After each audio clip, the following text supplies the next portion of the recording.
That's a cute outfit. Did your husband give it to you?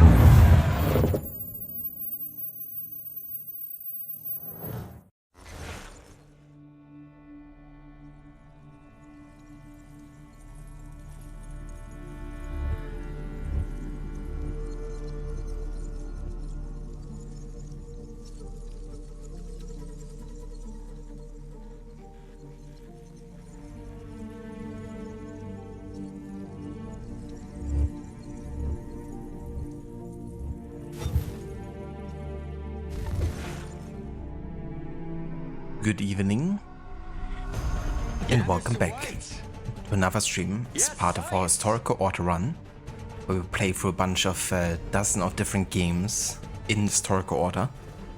And yeah, today we're jumping back into the year 1754 CE, just before the American Revolution, which of course has been a fundamental event in, modern history, leading to, things like the French Revolution and, setting charge to, rights being given to parts of a society that didn't have them before.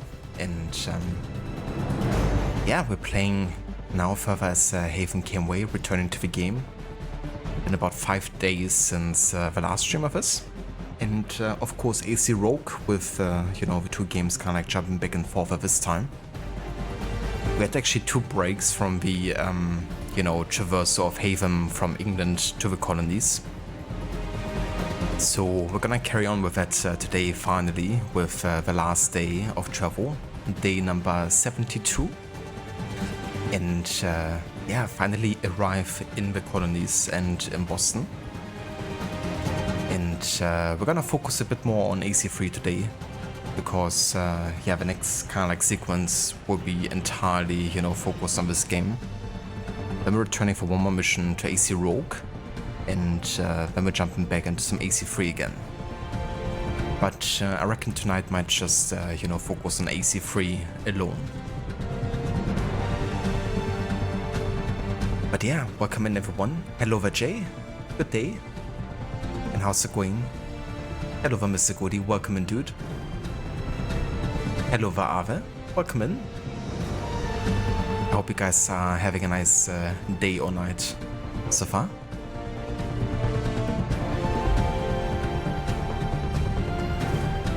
But as you can see, we're still only 1% into the game. Even with, the rogue breaks that we had. Just about 1 hour of playtime. But tonight we're stacking up a bit more time here.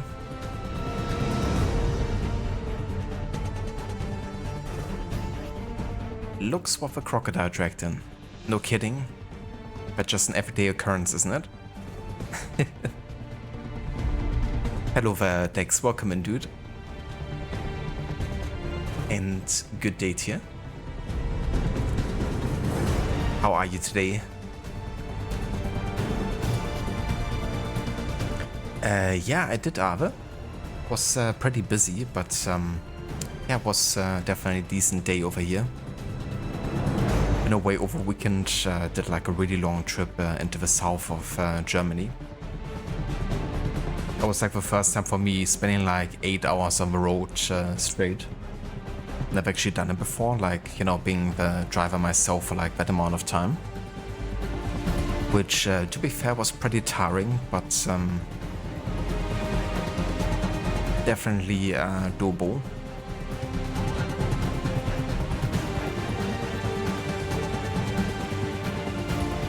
But I reckon the American fellas are much more acquainted with driving for, that amount of hours.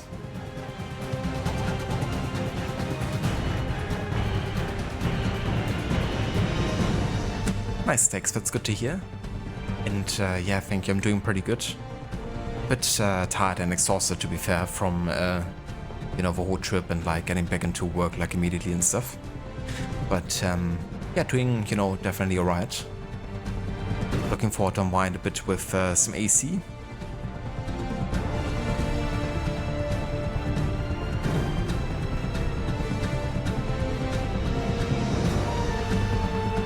Yeah, to be fair, it was more like maybe 6.5 hours, like 8 hours total with like breaks and stuff. But yeah, definitely, you know, you gotta like stay in focus, even if it's not like, you know, overly like difficult to drive. But yeah, being like, you know, focused and highly concentrated for that amount of time can definitely be tiring.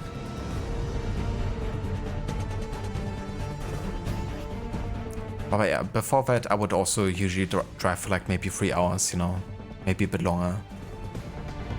Max.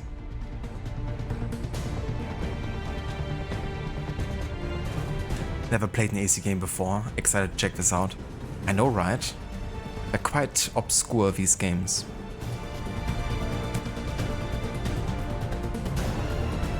You could say hidden gems. No one really knows about these.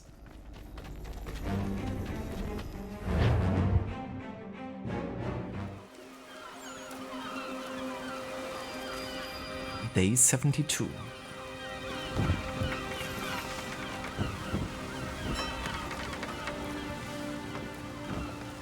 The 8th of July, 54.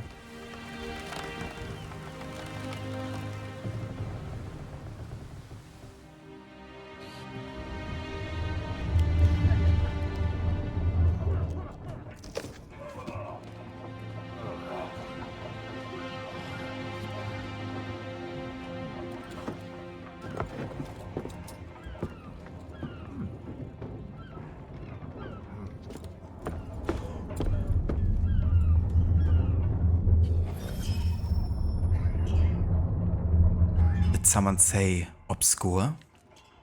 Claire, obscure. I would never talk of that game. That game is too obscure for me. It's so obscure you write it with E at the end.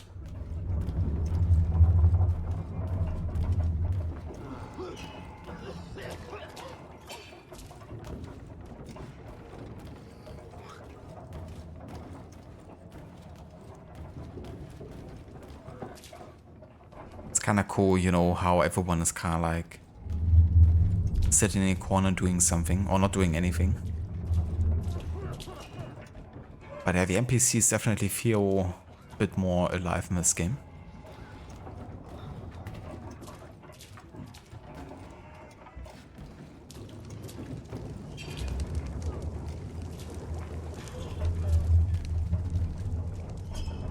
Yeah, Tomasiki, best character. Especially with his ending quote before he dies. But yeah, dude, I'm definitely with you there. I absolutely love this game, and while I can understand it's not a fan favorite and kind of like divides people, I feel like it definitely gets a bit too much hate, you know? Like a lot of the critique points are valid, I guess, but I don't know, I feel like it's definitely one of those games when you spend more time with it. And with, you know, the game systems, then chances are you might also have a better time with it. But to be fair, I kind of like enjoy this from the get-go. Especially, you know, narratively and kind of like the structure of things like, you know, the homestead and stuff.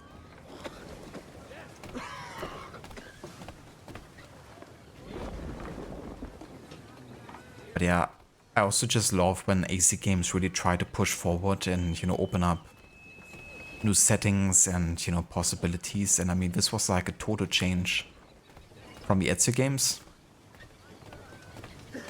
which is definitely brave, I guess. You know, if you already have like a working formula to kind of like go away from that and try something fresh. So I always appreciate when, you know, the games try to do that. Or still trying to kind of like also, you know, still fit what it is to be an AC game.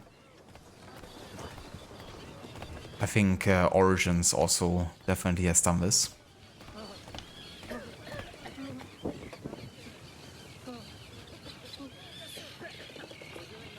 Exactly, dude, that quote. But yeah, guess you can blame Tomasiki for many things, but he was honest about his desires, at least.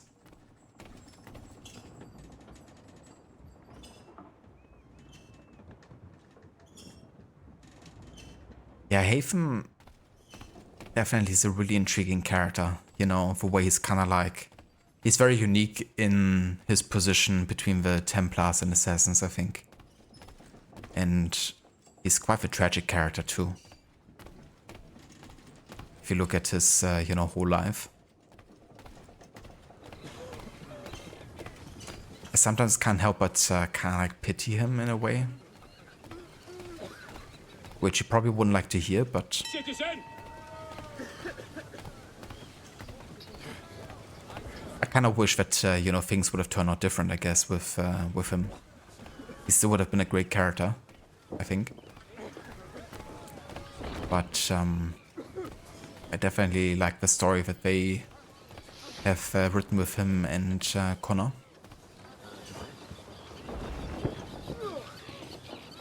Hello there, Aura. Welcome in. And good day. Citizen? Ah, never mind. I can't use Citizen in this game because I have to run the game as an administrator. Which overrides my hotkeys. Just imagine a Citizen.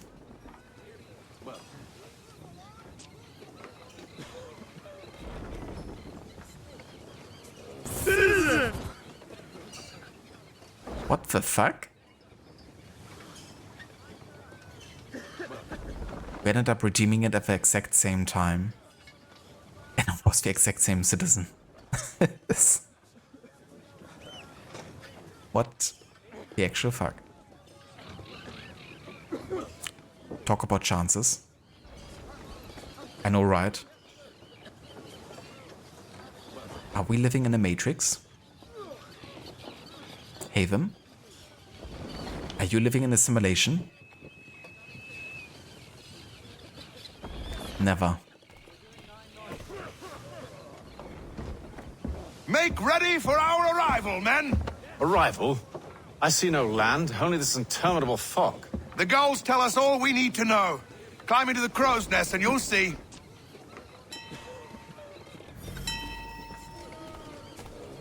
I absolutely love the review of the game's title.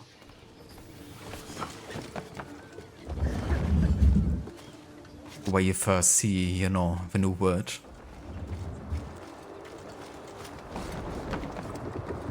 Chiller, chiller, Ahoy there, Schiller. Welcome in, dude. And good evening.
Master Kenway!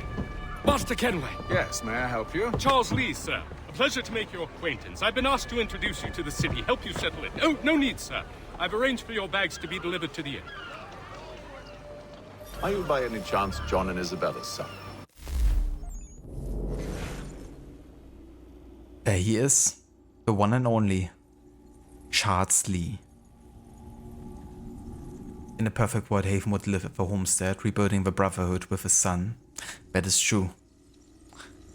Imagine that. If Assassins could ever goes into the kind of like you know, multi kind of like universe angle, which I kind of don't hope for. But if I ever do that, then that will be an interesting timeline to explore, I guess.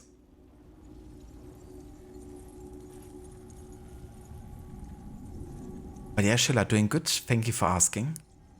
Got back after my trip to Bavaria. Almost Switzerland, actually. And yeah, pretty tired from the road down there because it's a huge long drive, at least for my standards. But doing pretty good, regardless. Was kind of sad to see both Hertha and Dortmund lose every weekend. But that's just, I guess, what it is to be a fan of both teams sometimes.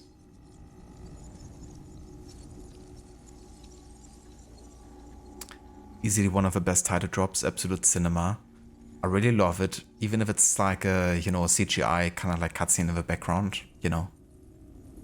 To kind of like make it look more fancy, it really, you know, makes it definitely look more cinematic. And yeah, the kind of like anticipation that builds from like, you know, seeing that in the distance.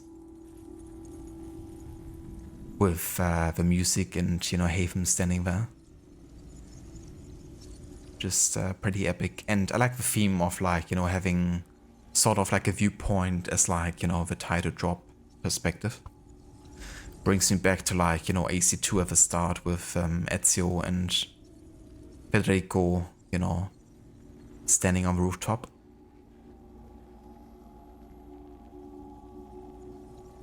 Indeed, Chilla, perfect timing indeed.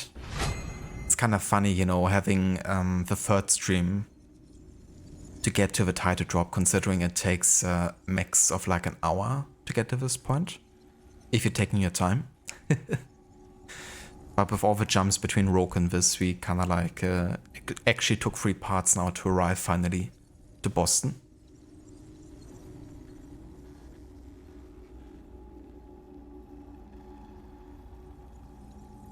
Exactly, dude. Give me Lee. Nice quote there from Homelander, Ava. Yeah, Lee. Hello there, Afro, welcome in. Why do you get the most start version of any sound redeem? That just might be your luck. But you know, maybe that luck applies to other things positively in return. Hello there, I'm the Bastard. Welcome in, dude. Good day to you. How are things?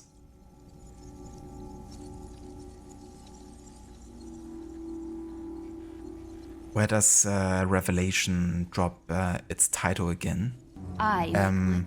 It's basically right in the introduction when you have the CGI trailer / cutscene.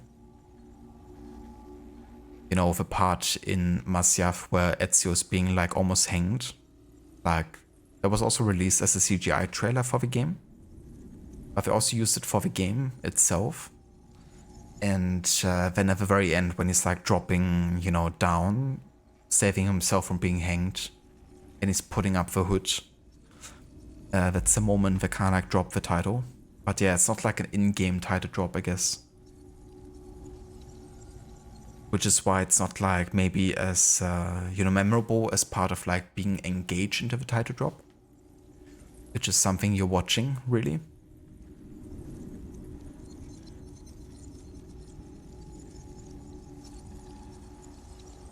I haven't seen The Boys yet, no, but I heard about the show and I think it would be right down my alley, to be honest. I was definitely meaning to watch it at some point. Yeah, I'm the best dude. Definitely getting back to Shay soon, again.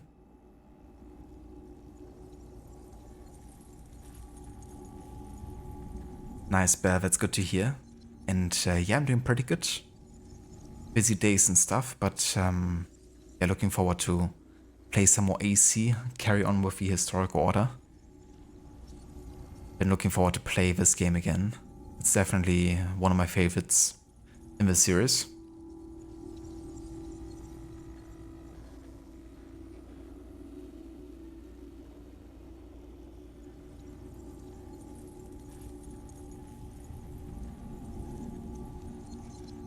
Yeah, for sure, Ava, I absolutely love that cutscene / trailer. In general, the trailers done by that by Digic Pictures, you know, they kind of like are usually in charge of like doing the main trailers for the AC games, you know, like all the iconic ones.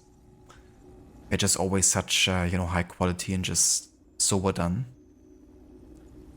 And the one for Revelations was very epic. The way Ezio's kind of like seeing the ghost / bleeding effect of IT here.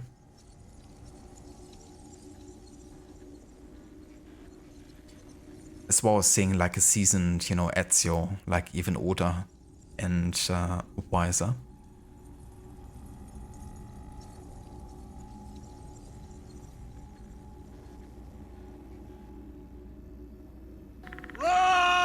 You've gotten stuck on a side mission that stopped you progressing. Better Call Saul. It's called getting the Platinum Trophy for God of War 2018. Yeah, that one can take a while. I've actually done it after I finished my playthrough on stream. Like in 2020 or something. Yeah, it was 2020. And the Ravens were like definitely tricky to get like all of them, I remember. And also there were definitely some words, I guess, like the fire word. Is it Sutterheim? I'm not sure. With the challenges there, like on a time limit. Definitely some tough challenges. And I mean the final, you know, Valkyrie fight also can kick you in the ass a bit.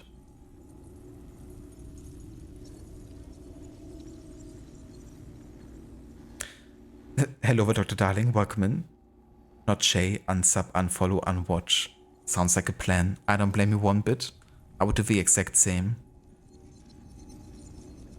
Whenever I would, you know, hear that name, Shay Patrick Comic even spoken, I just spam that unsub button.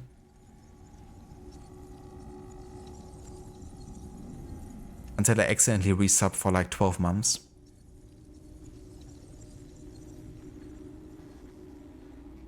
Muspelheim, that's the name, yeah.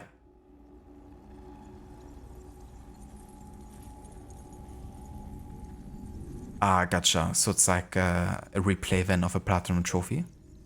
Well, that's definitely an advantage. You know, knowing what's kind of like coming. But there was definitely a fun Platinum Trophy. I wouldn't mind doing that again in the future.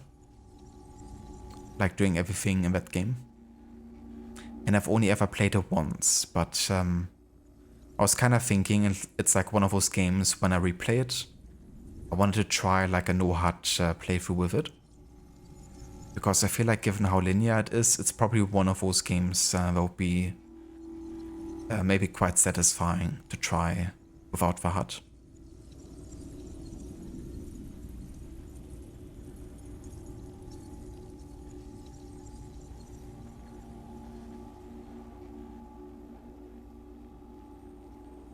I mean, that's fair, yeah. If you play the game so many times, then you kind of like know, you know, the map and kind of like locations and sounds like the back of your hand, really.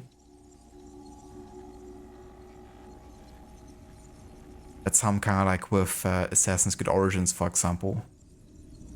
I probably know like most of the locations just by memory.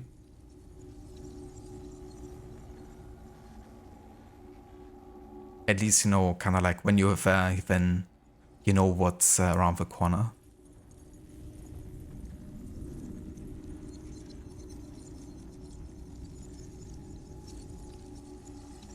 Charles Lee was a British soldier who went on to be a major figure in the Revolutionary War.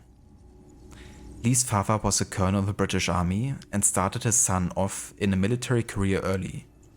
He was sent to a military academy in Switzerland during his formative years, and then in 1746, Lee became an ensign in his father's regiment.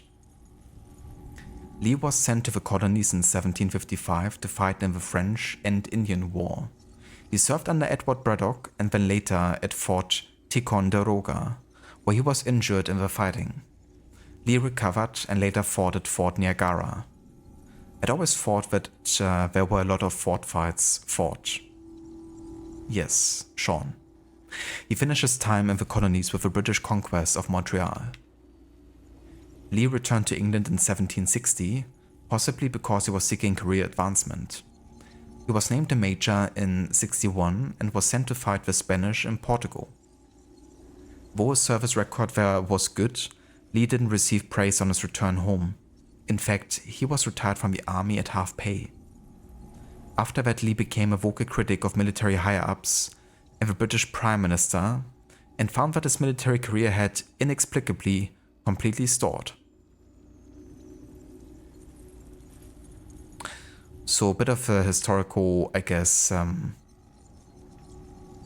difference here is that he already appears in 54 instead of 55, which when historically he would have actually arrived in the colonies.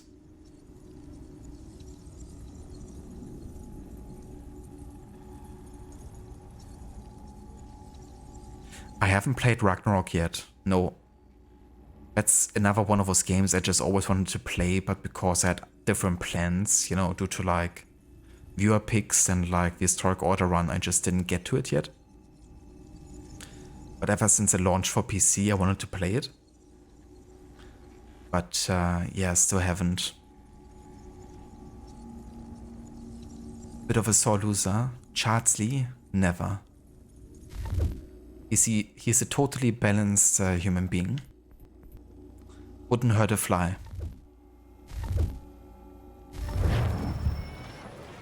One and the same.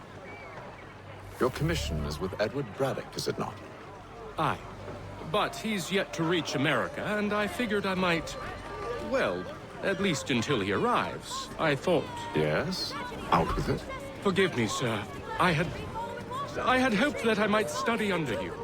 If I am to serve the Order, I can imagine no better mentor than yourself.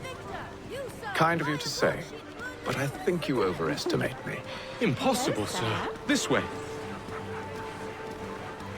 Impossible, sir. How could I ever underestimate you? Thief! Someone stop him! Thief, you are filth.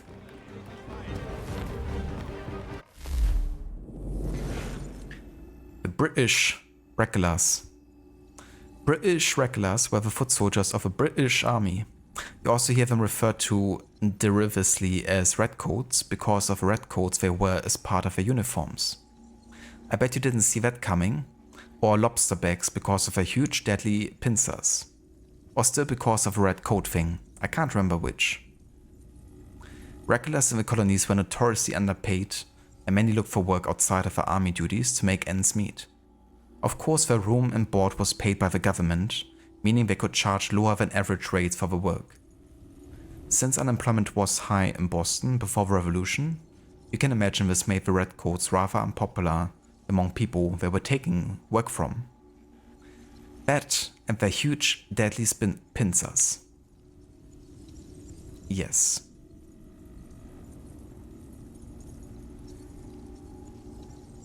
A little bit of a brown noser, ain't he? That's the first time I heard that term before. A brown noser. But yes. He's definitely very deep up Haven's ass there. He could probably do like an excavation if he goes any deeper.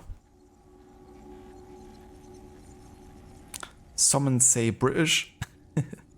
Maybe.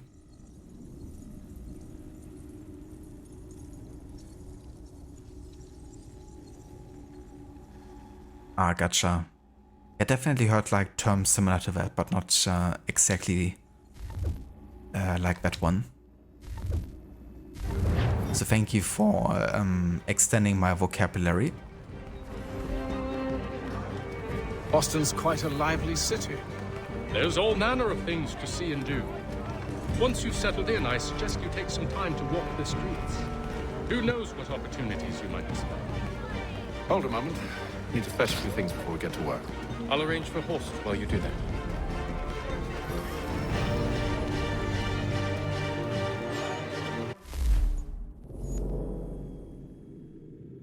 Alrighty. Ah yeah, I forgot. So in the OG version, you actually use the left stick to kind of like navigate here between the map and then, you know, other kind of like sub-menus, like enemy syncing.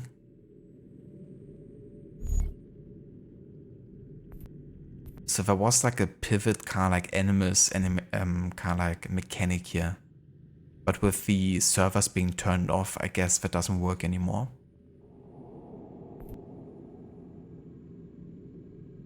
Welcome to modern Ubisoft. There's also a legend of the different icons and what they mean. So we're gonna do quite a bit of this content, like all the missions we're kinda like doing really. Which means I'm also gonna do like all the forts and, you know, most of the side content really.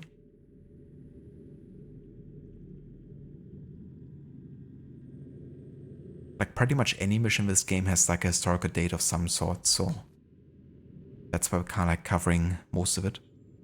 But quite different is using the right stick to kind of like navigate the map. And also in this game, synchronizing a viewpoint only unlocks like a small radius really. But it doesn't unlock the whole map. So really have to kind of like go to places yourself to unlock it.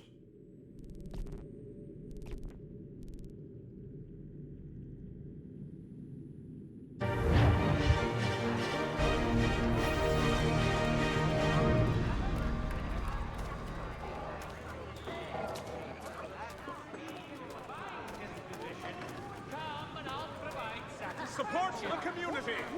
St. Mary's will be raising funds to repair storm damage trusts. A penny the pound!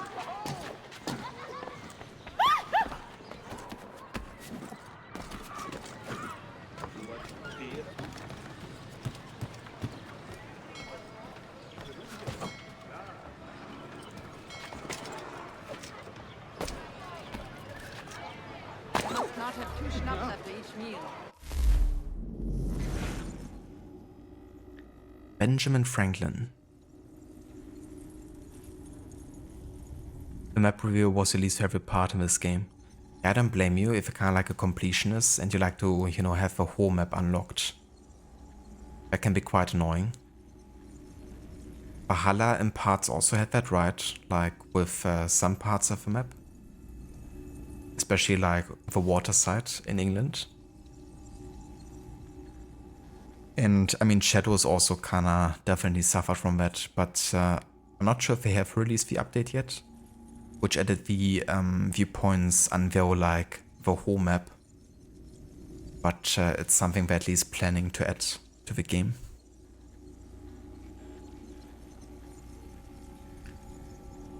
Benjamin Franklin was a renowned inventor, diplomat, and one of the signers of the Declaration of Independence. Translation: he was a rock star of the age. Benjamin Franklin was born in Boston, 1706, the 10th son of a soap maker. 10 sons. I guess his parents couldn't afford a television. And also, there was no television. He began working for his brother in 1718 as an apprentice printer. However, the relationship was rocky, particularly after the elder Franklin found out that the young Benjamin had been writing for the paper under a pseudonym, Silence Do Good, and writing an extremely popular column at that. Human nature being what it is, the fact that the column was popular was probably the bigger problem.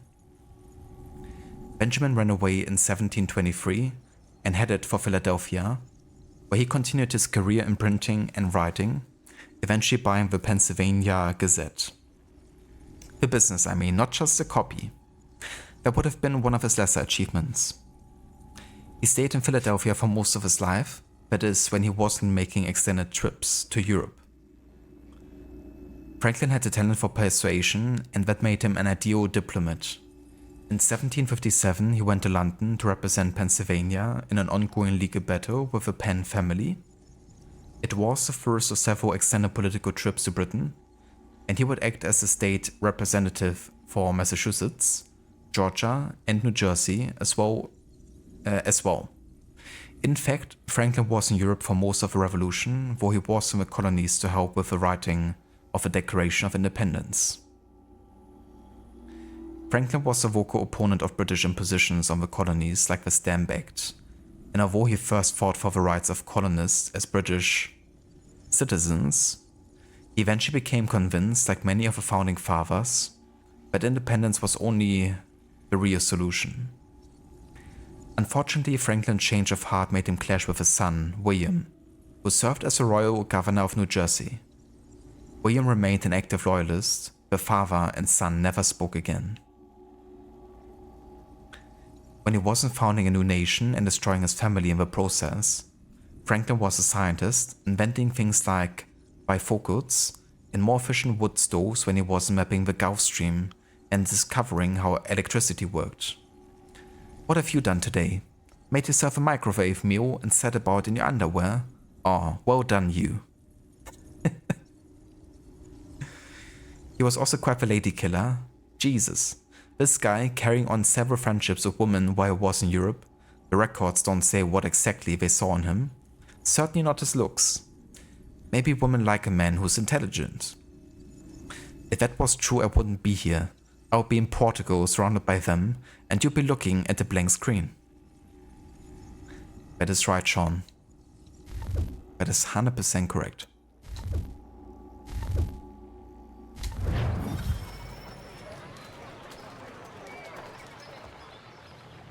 Damned sprigs. This accursed city will be the death of me. You seem troubled, friend. That's because I am. Greatly so, in fact. What's happened? I was robbed. The old Balkan file. Though I've managed to restore what's mine, I fear it's ruined. You mean the book? This is no ordinary book. It's an almanac. The first I ever wrote. Benjamin Franklin. Pleased to meet you. Hatham Kenway. You must be new to Boston. Why do you say that? You're still possessed of virtue. To stop and help an old lout like myself. I don't mean to impose, but you seem a spry fellow. Should you happen to find my missing pages, I'll reward you. Look, I'm not sure if I... It's all right, all right. If you have the time, hurrah! If not, no harm done. The thing is useless in its current state anyway. But should you somehow manage to restore it, you'll find me inside that general store over there.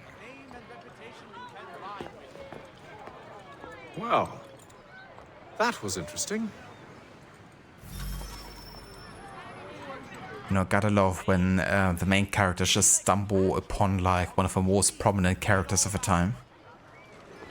Like in Syndicate with Jacob and Evie arriving in London and immediately coming across Charles Dickens.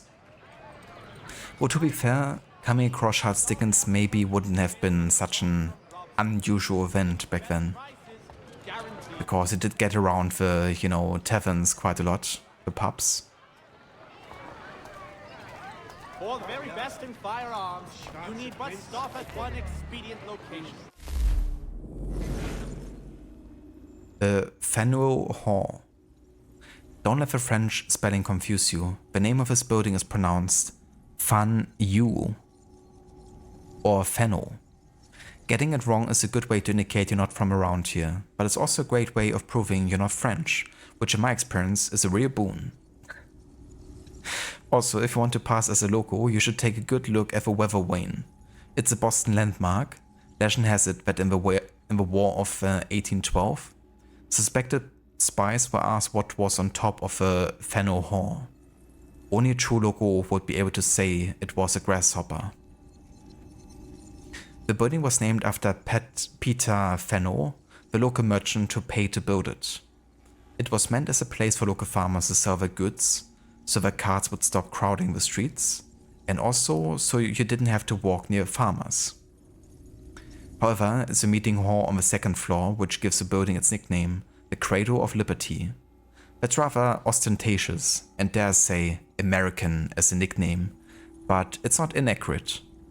People met here to protest the Stamp Act. The first anti-tea tax meetings were also held here. Anti-British meetings occasionally drew crowds so large the building couldn't even hold them, at which point they all went to the Old South Meeting Hall. During the siege of Boston, the meeting hall here was made over into a theater. Since plays of any kind were banned in Boston under ordinary circumstances, something I think should still be a law. Actually, this is yet another example of a British loyalist sticking it to the rebels. I swear, Sean's comments are just really elevating the database entries. Murray's has all patterns in stock.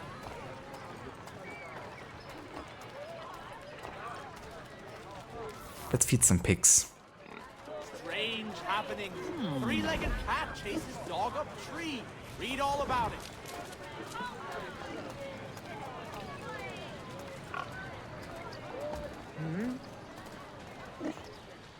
Hear ye. Shots fired in anger in the colony of... So a pretty cool thing, but you can actually start content and do content as Haven and then have Connor, you know, pick up where he left off. So you can technically already start these side missions here. Like delivering, you know, letters in Boston.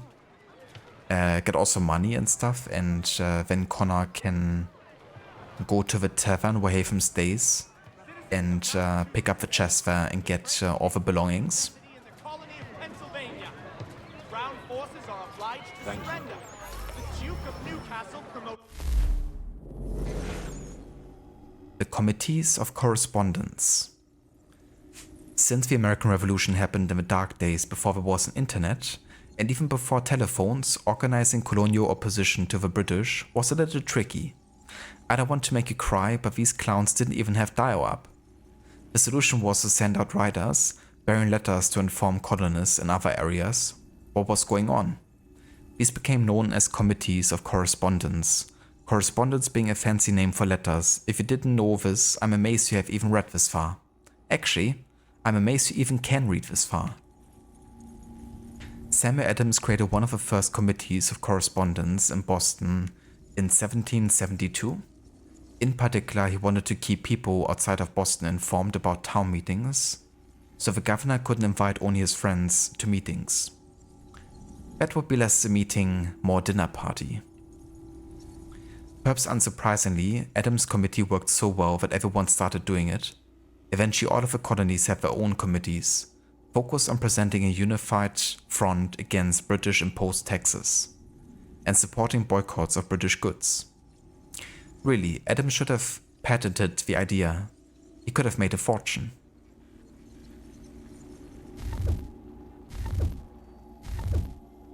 Major General Edward Braddock to lead a counter-strike. Hear ye. Shots fired... So that's kind of like the law and historical reason for delivering letters. That it's under, you know, the Committee of Correspondence.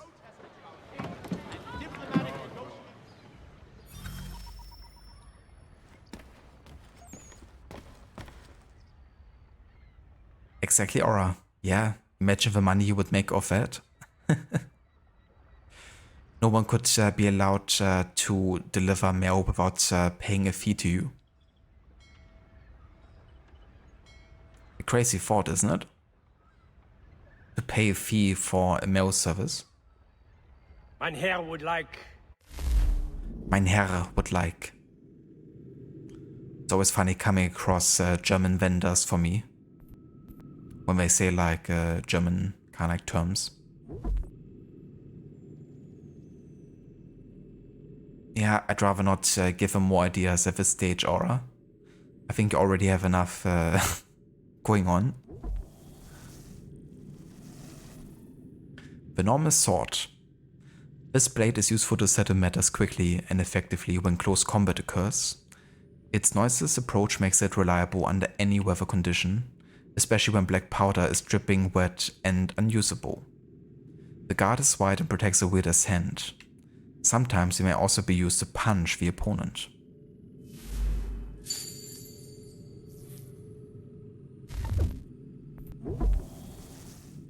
And the flintlock pistol has a better accuracy at short range and is far less powerful than the musket. However, it's more comfortable in a fight than on a battlefield and easier to wield, offering more versatility. Because of the time it takes to reload after every single shot, many people will carry 2 or more pistols at the same time. Try crafting a pistol sheath with 2 holsters to add and carry a second pistol. Yeah, that happens a bit later game, but I will once I can.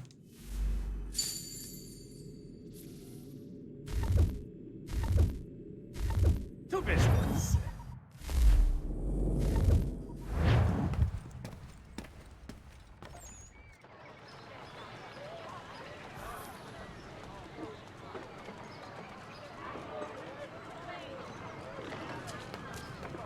Hear ye!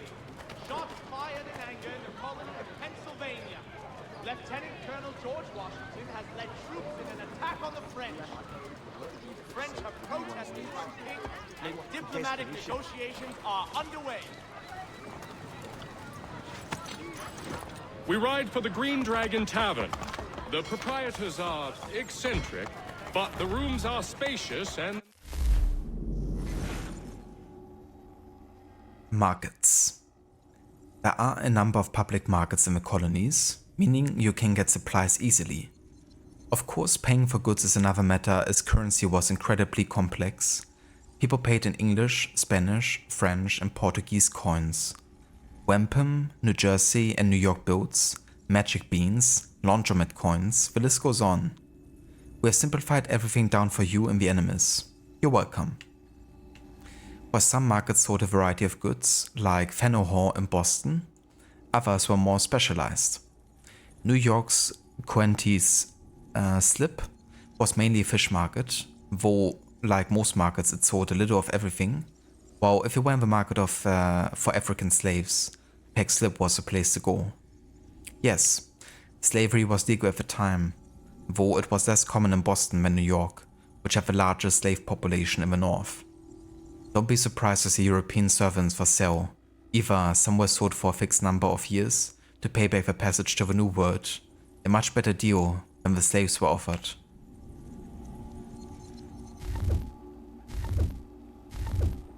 Do not cry. Have you been told why it is I've come to Boston?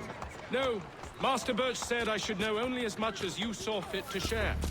He sent me a list of names and bade me ensure you could find them. And have you had any luck with that? Aye. William Johnson waits for us at the Green Dragon. How well do you know him? Not well, but he saw the order's mark and did not hesitate to come. Prove yourself loyal to our cause, and you may yet know our plans as well.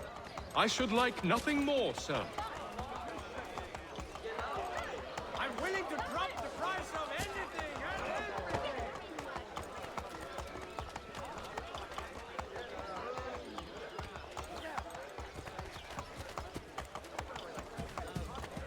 I'm willing to drop the price of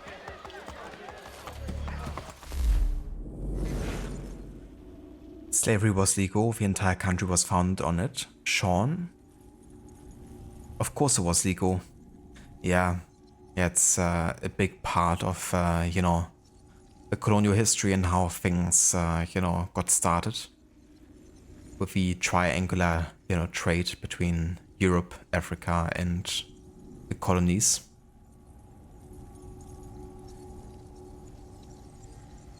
It's really what set a lot of things even in motion.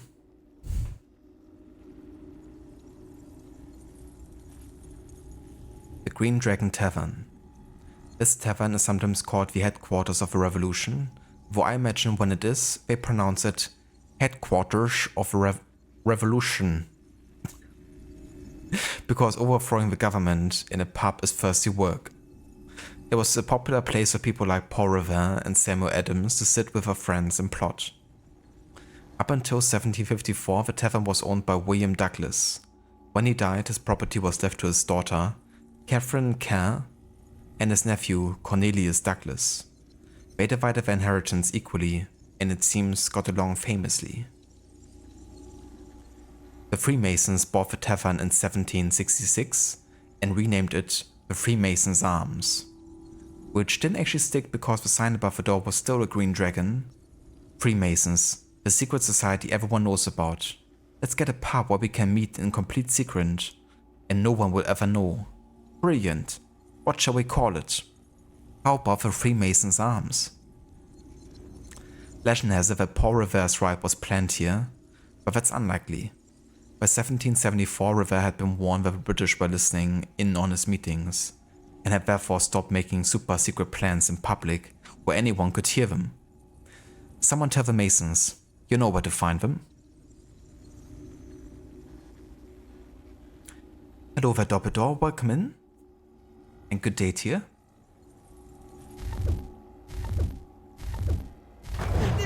Stay your churlish course.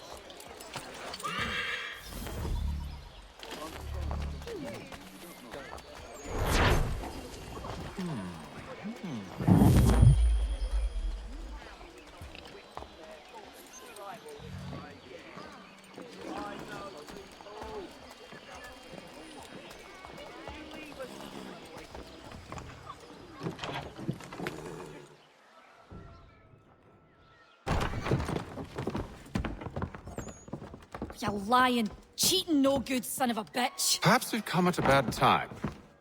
Oh, don't be foolish, dearies. Please, sit. Fancy something to eat? A drink, perhaps? Or is it a bed you require? We've already let rooms here. Oh, yes. Of course. Masters Lee and Kenway, was it? I'll have your bags brought up.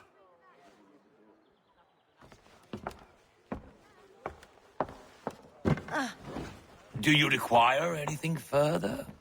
Only privacy.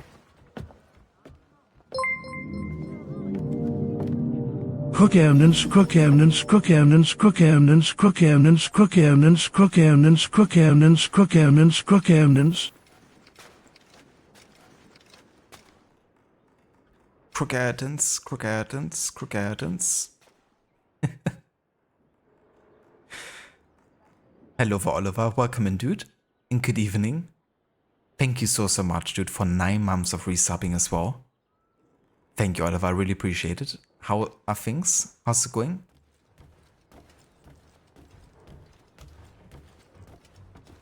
I like how he says I have the bags brought up and she ends up like carrying a huge crate. It's like, yeah, that's a bag of sorts, I guess.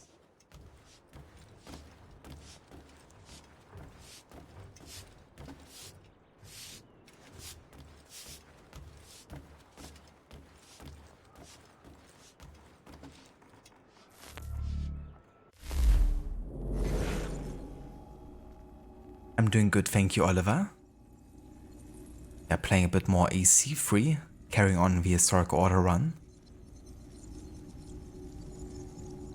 Getting to meet some historical characters here, like Benjamin Franklin and the infamous Charles Lee.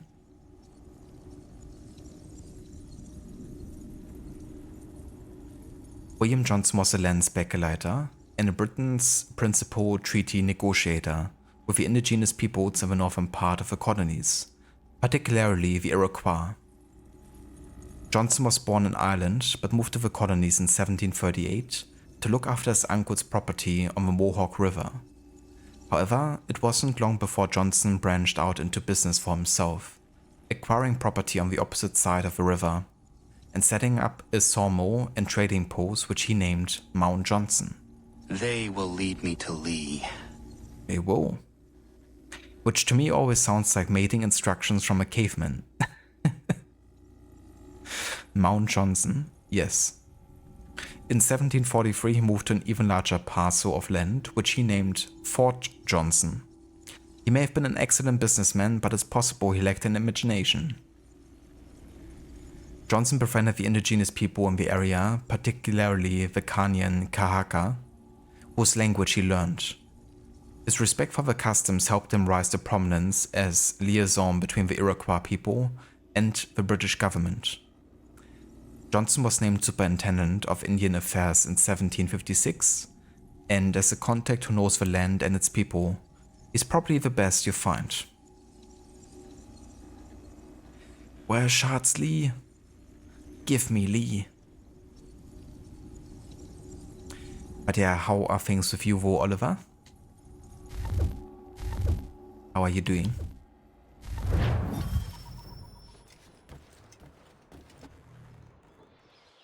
Sir, William Johnson. A pleasure. A good lad, if a bit earnest.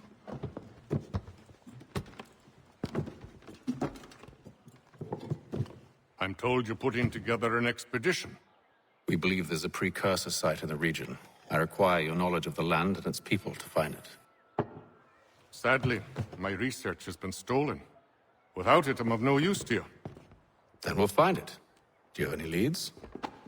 My associate, Thomas Hickey, has been making the rounds. He's quite good at loosening tongues. Well, tell me where I can find him. I'll see if I can't speed things up. We've heard rumors of bandits operating from a compound southwest of here. You'll likely find him there. Charles? Sir. We'd best be off. Of course. I like how Charles puts away the innkeeper. I guess he wanted to have a talk and drink with us or something.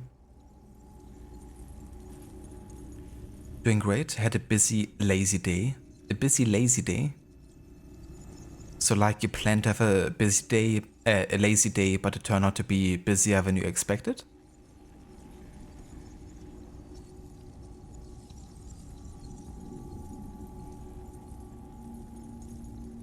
We don't know when Thomas Hickey has been born, apparently. But he was an Irish-born member of the British Army. He arrived in Boston in 1752, but it wasn't long before he was assigned to William Johnson's personal guard, apparently at Johnson's request, possibly because their families were connected in Ireland, or maybe he found the name Hickey funny. The record isn't clear. Hickey served under Johnson's during the French and Indian War, but then he left the army after being written up several times for disorderly conduct.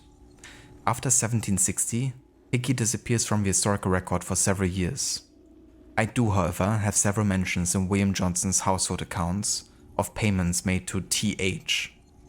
It's possible Hickey was working for him as a spy. If so, he should really have developed some tougher codes to crack.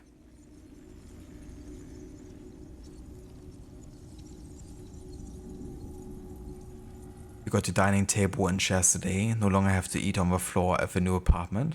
Oh, that's really nice, Oliver. Oh yeah. That would definitely increase, you know, the dinner experience. But it's really cool that you got it now. Did you have to like build it up and construct it yourself?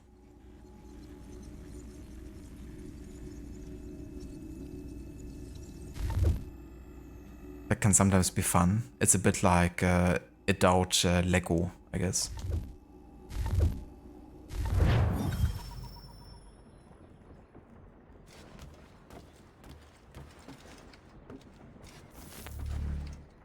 Tell me about yourself, William. What's to tell? I was born in Ireland to Catholic parents, which I learnt early in life severely limited my opportunities. So I converted to Protestantism and journeyed here at the behest of my uncle. But I fear my uncle Peter was not the swiftest of men. He sought to open trade with the Conyan Gahaga, but chose to build his settlement away from the trade routes instead of on them. I tried to reason with the man, but as I said, not the swiftest. So, I took what little money I'd earned and bought my own little plot of land. I built a home, a farm, a store, and a mill. Humble beginnings, but well situated, which made all the difference. So this is how you came to know the Mohawk? Indeed, and it has proved a valuable relationship. But still no mention from your contacts of the precursor site? No hidden temple or ancient constructs? Yes and no. Which is to say, they had their fair share of sacred sites. Earthen mounds, forest clearings, hidden caves. But nothing matching what you describe. No strange metals, no odd glows. It is well hidden. Even to them, it seems. But cheer up, my friend. You'll have your precursor treasure. I swear it. To our success, then. And soon.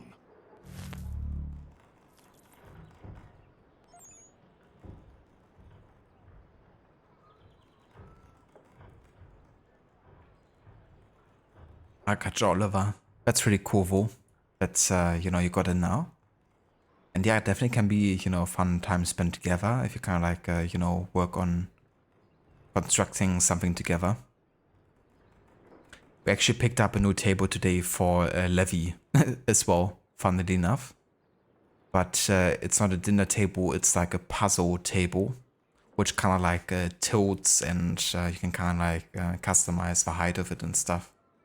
Because Levy is really into like puzzling, and that's gonna make it really nice, you know, like also for the back, kind of like be able to tilt it and, you know, kind of like make it on a nice height, so you don't have to like constantly, you know, lean over and stuff.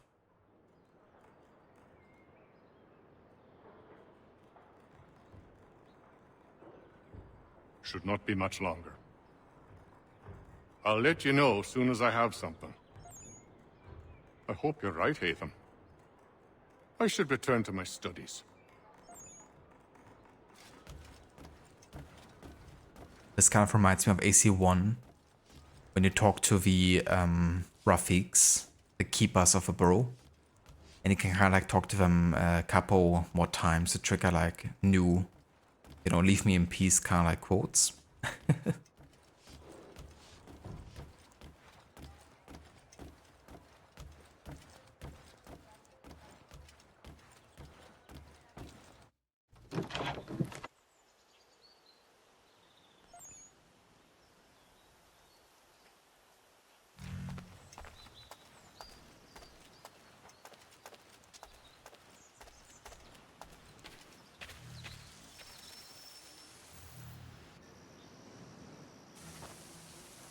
Thomas Hickey? Who's asking? Hatham Kenway. Is that supposed to mean something? Show some respect, boy. Peace, Charles. William Johnson sent us in the hopes we might expedite your search. We don't need no expediting. Don't need none of your fancy London speak neither.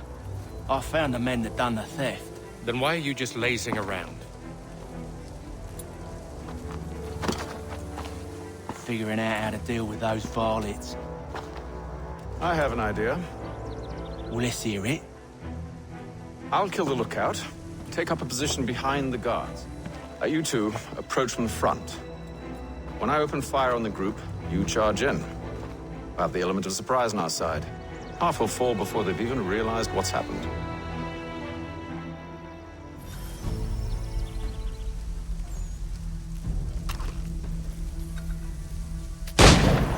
Get into position, but wait for me to take the first shot.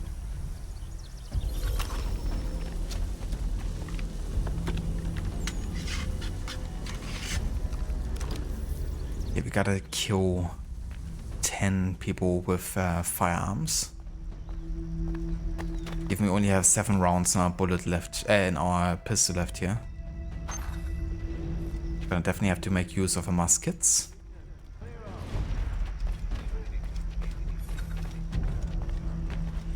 Charlie the brown-nosed terrier. That's him.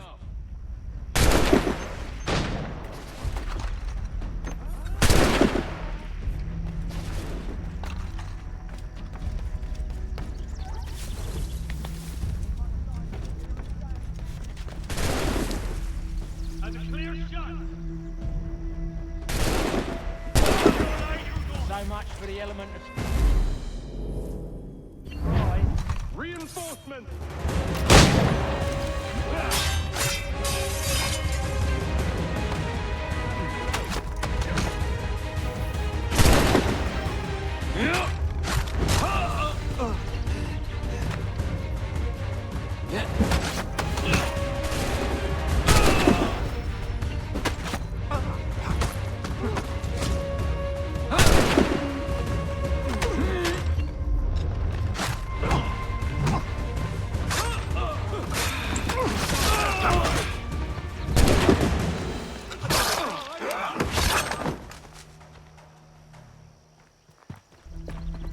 Fall back! Fall back! We'll be safe inside!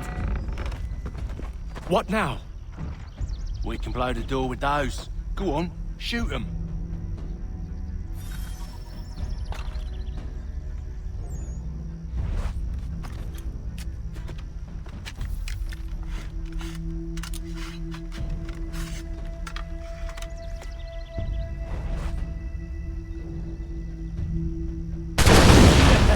On with the show then.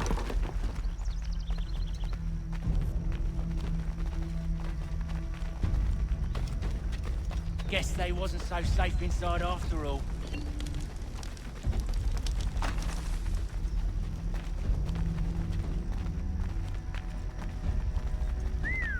Bet this'll fetch a pretty penny. Save your looting for after we found Johnson's research. Yes, master. And it doesn't stop. It's kind of funny, you know, because it isn't after Haven calls out Hickey on looting that, you know, Lee's like, could you stop, you know, like looting everybody we come across, and, you know, like he's such a lapdog to Haven. It's kind of crazy almost. We're looking for a chest. Very observing there, Hickey. Yes, we're looking for a chest.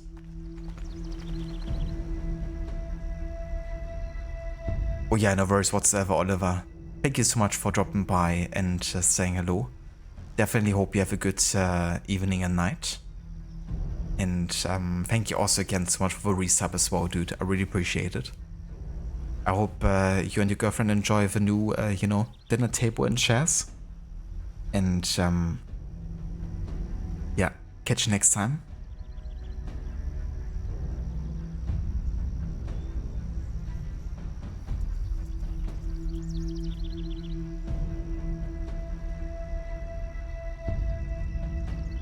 That's what you're saying. Lee is just a little attack dog. He pretty much is, yeah.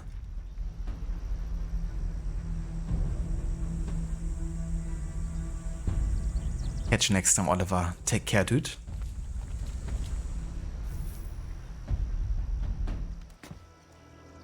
Lay down your weapons, and I'll consider letting you live. I make you the same offer. We've no quarrel. I only wish to return this chest to its rightful owner. Nothing rightful about Mr. Johnson. I won't ask again. Agreed.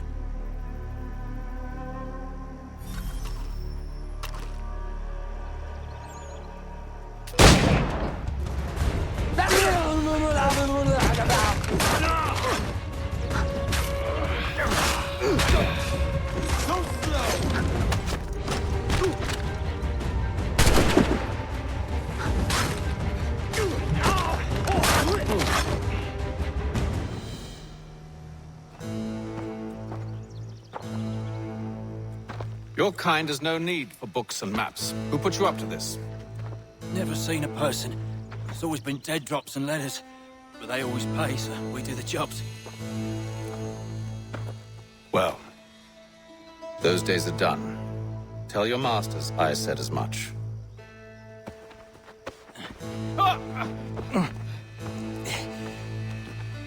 Who should I say you are? You don't? They'll know. Atham, this one's got some shot on him. You might want to be grabbing it on account of your pistol being parched. A shame so many had to die. Back to the Green Dragon then. I need a drink. I need a drink. Hello there, Maxi. Welcome in, dude. And good evening to you. How are things? Careful, gents. We've company. Don't let go of the chest, Charles. We'll take care of this rabble.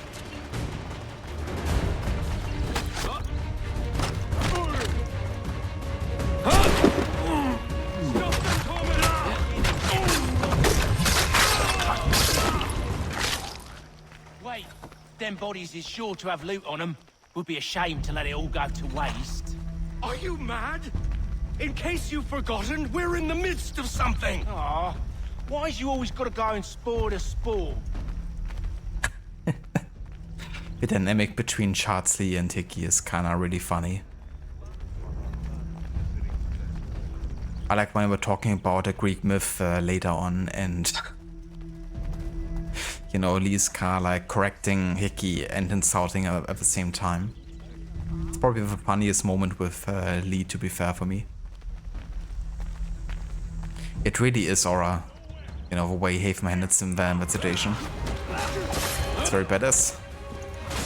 Stop them, Thomas!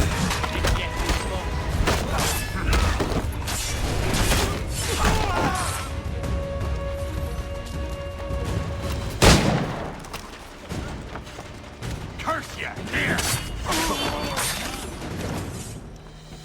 Come on now.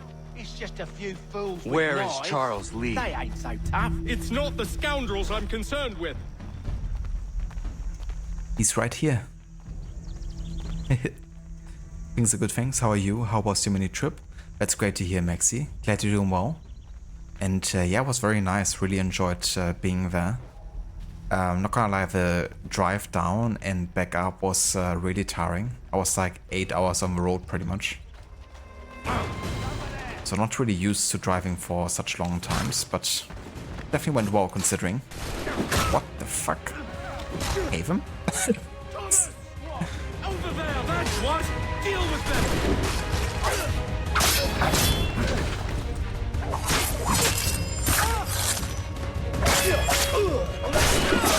Haven's animations are so cool.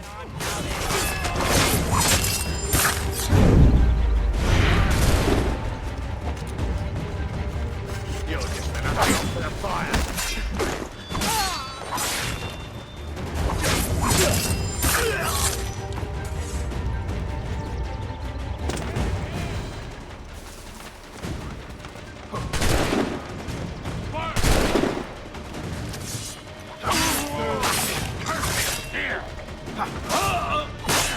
That seems to be the last of them.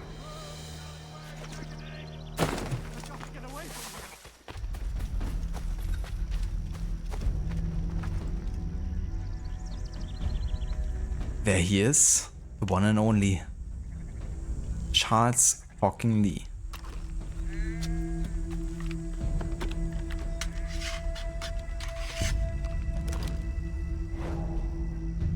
Haven wanted a nap. He's like, hold on a minute. Put my sword and musket. Mr. Johnson's gonna need to double my pay after all this if he expects me to keep at his side.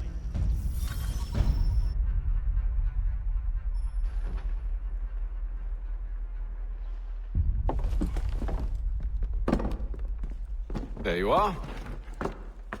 My thanks, Master Kenway.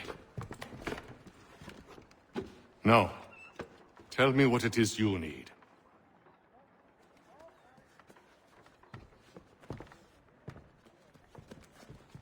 The images on this amulet, are they familiar to you? Perhaps one of the tribes has shown you something similar. It appears Kanyan Gahaga in origin. Can you trace it to a specific location? I need to know where it came from. With my research returned, perhaps. Let me see what I can do. Thomas! What? Rent yourself a room. And a bath as well. I suspect we'll be here for a while.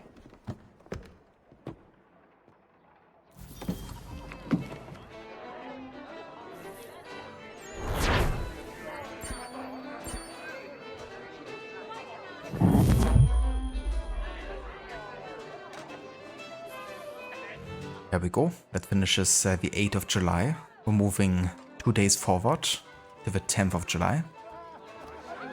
But first let me talk a bit more to Hickey and Johnson here.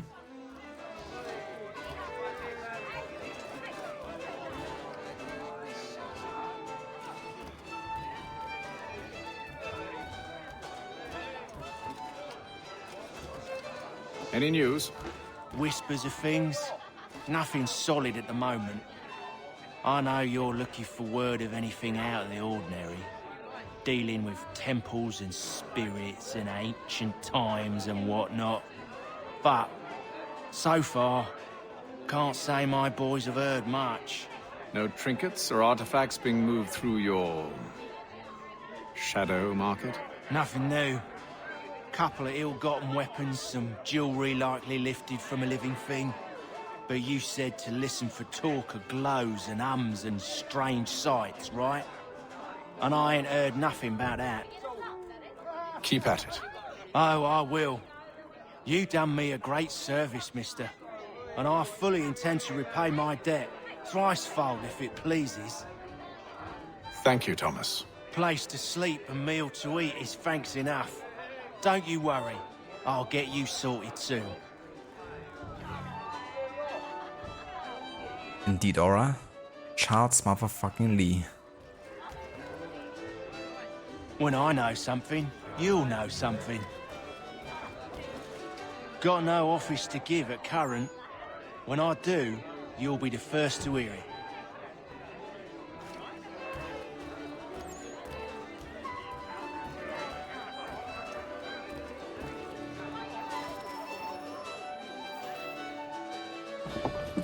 Evening, gentlemen.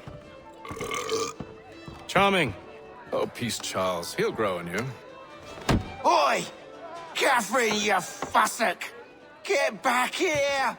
Taddy needs a drink. How fares the search? Maths and maps are not cutting it. What of your local contacts? We'll need to earn their trust before they'll share what they know. I have an idea on how we might be affecting that. There's a man who's taken to enslaving natives. Rescue them, and they'll owe us. Do you know where they're being held? Afraid not. Benjamin Church will. He's a finder and a fixer. He's also on your list. And there I was, wondering whom I might solicit next. Well done.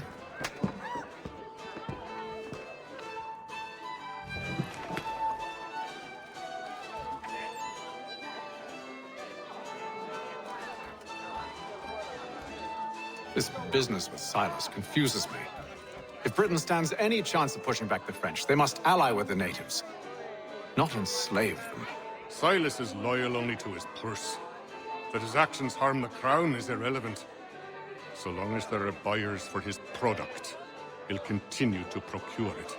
All the more reason to stop him, then. My days are spent in Congress with the locals, attempting to convince them that we're the ones they should trust. That the French are merely using them as tools, to be abandoned once they've won. Your words must lose their strength when held against the reality of Silas' actions. I've tried to explain that he does not represent us. But he wears the red coat. He commands a fort. I must appear Where to is them Charles either a Lee liar gone? or a fool. Likely both. Take heart, brother. When we deliver them his head, they'll know your words were true. Where Charles he gone? He's right here. There he's sitting.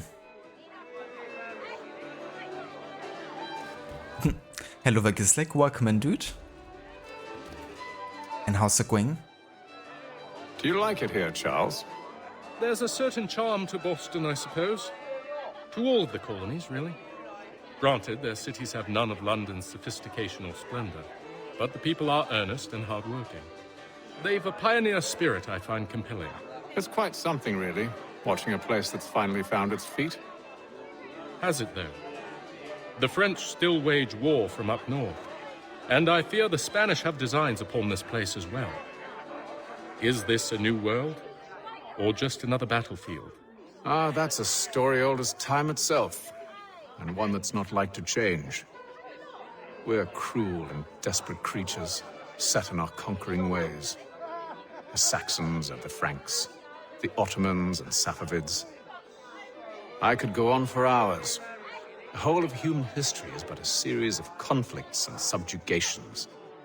A desire for more and more and more. I pray one day we rise above it. Whilst you pray, I'll act. We'll see who finds success first, hmm? It was an expression. Aye, and a dangerous one. Words have power. Wield them wisely. That's probably one of my favorite moments with Haven. You know, the way he kind of like observes human history, you know, as a series of conflicts and subjugations. A desire for nations and individuals to gain even more than we already have. That's of course a very negative outlook on history, and, you know, That's not the whole story of it, but it's definitely the driving factors of change throughout history, you know. And yeah, I guess also has been represented throughout this historical order run. But of course, you know, a lot of games have been really focusing on, like, you know, major conflicts across the settings. Or, like, you know, big struggles.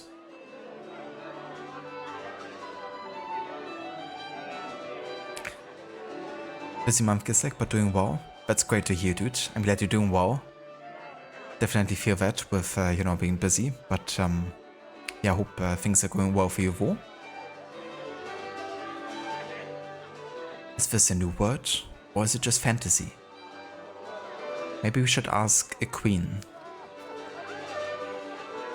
The British queen.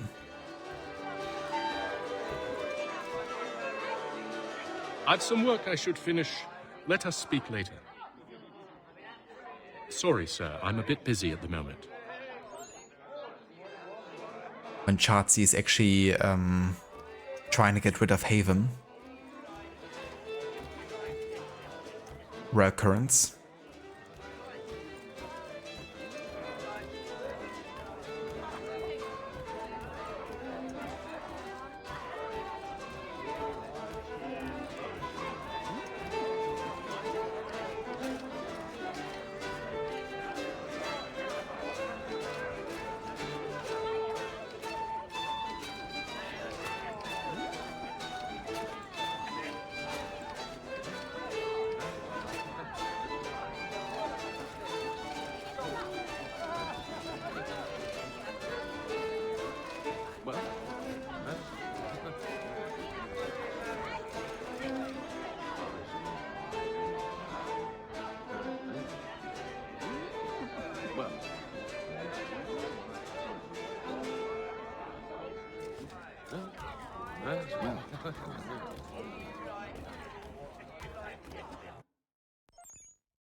The church residence.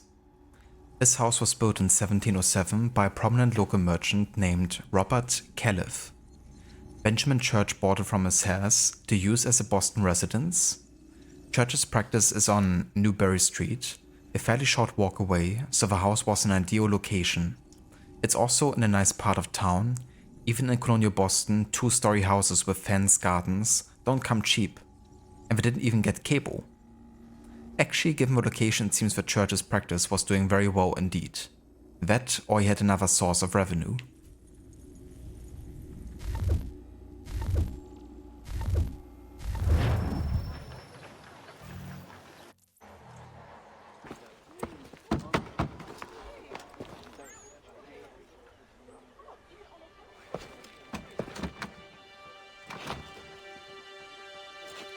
Wonderful.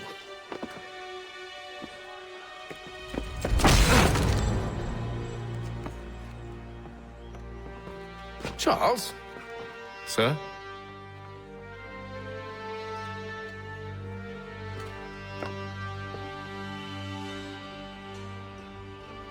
Seems like we're not the only ones looking for Mr. Church. Damn it, he could be anywhere. What do we do? You find him.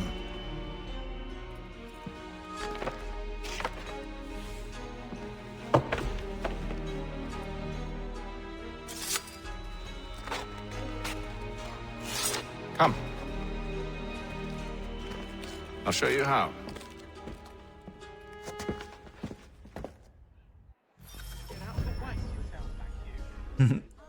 Yeah, I love that reaction from Haven.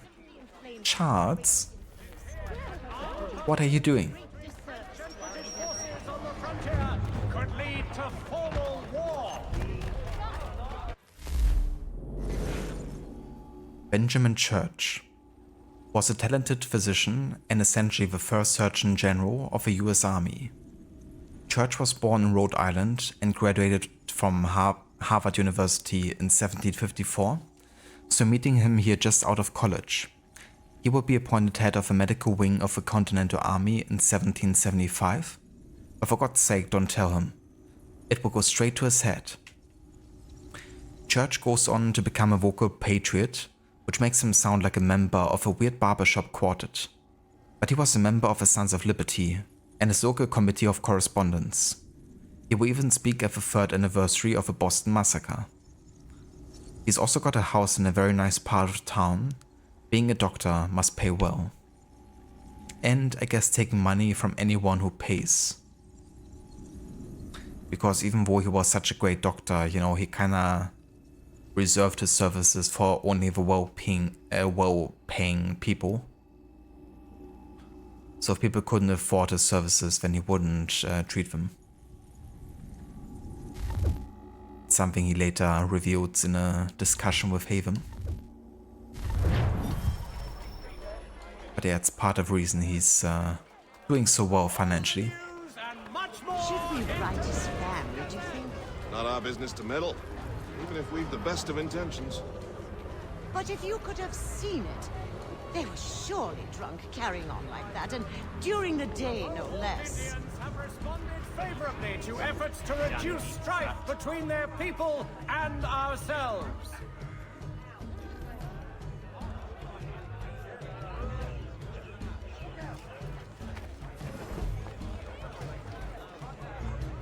Scandalous behavior from one who aims to be a surgeon.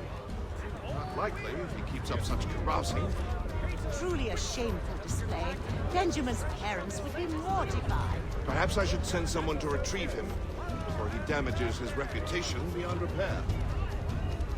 There will be a meeting. They stumbled off to the northeast, no doubt in search of a tavern or some other place of ill repute. Start questioning those on the street. I'm headed for higher ground. The Mohawk Indians have responded favorably to efforts to reduce strife between I their... think you can actually follow Lee and he actually asks some people.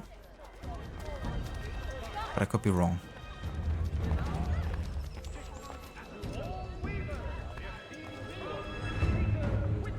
I'm looking for Mr. Church, Mr. Benjamin Church.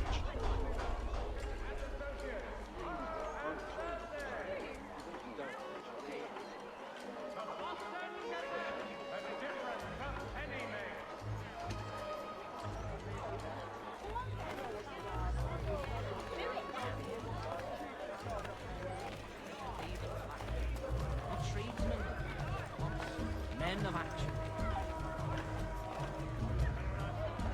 Pardon? Do you know this man? It's pretty cool, you know, when games add elements like this. Because it just makes it seem like even if you're not there, you know, things are happening. And the characters keep on living and doing their thing. Sometimes having their own, you know, missions or agendas.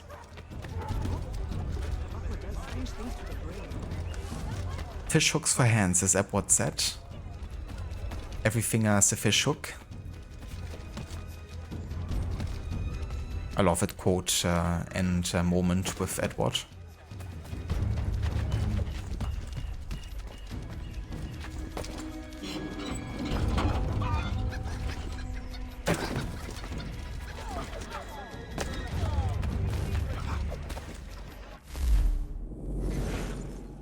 The new South Meeting House. Another wooden church, this time with a bell in the steeple. Samuel Adams' father, also named Samuel Adams, was one of the founding members. I'm surprised it wasn't torn down for firewood during the siege, but I guess its members just hadn't angered the British enough for that. It's conveniently named so you won't mistake it for the old South Meeting House, where all the important events happened. Simple is best. I'm describing the naming system, I'm not describing you. Thank you, Sean.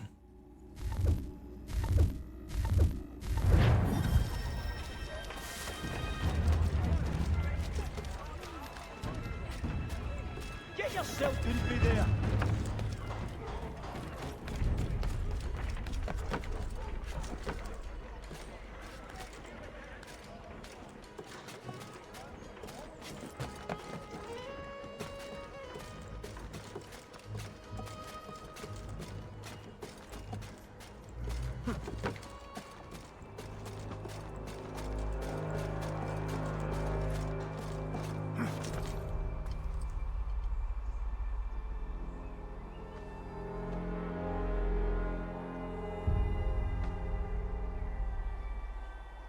I love that effect with the morning mist.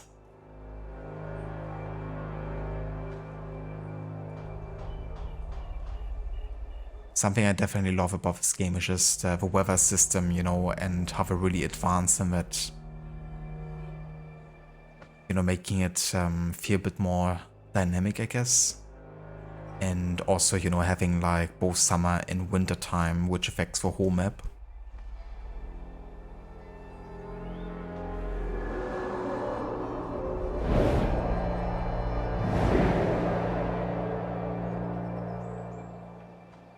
Learn to take a listen. With luck, one of those people knows what became of Benjamin.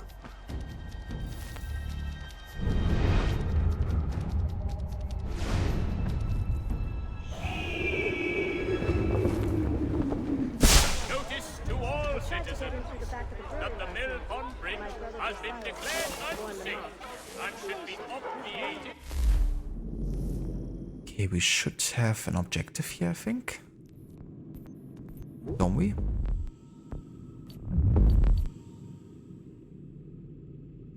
Eavesdrop on a moving group of guards. Do not fail a single eavesdrop and complete all the constraints in one playthrough. Okay. Until such time as repairs have concluded. The Boston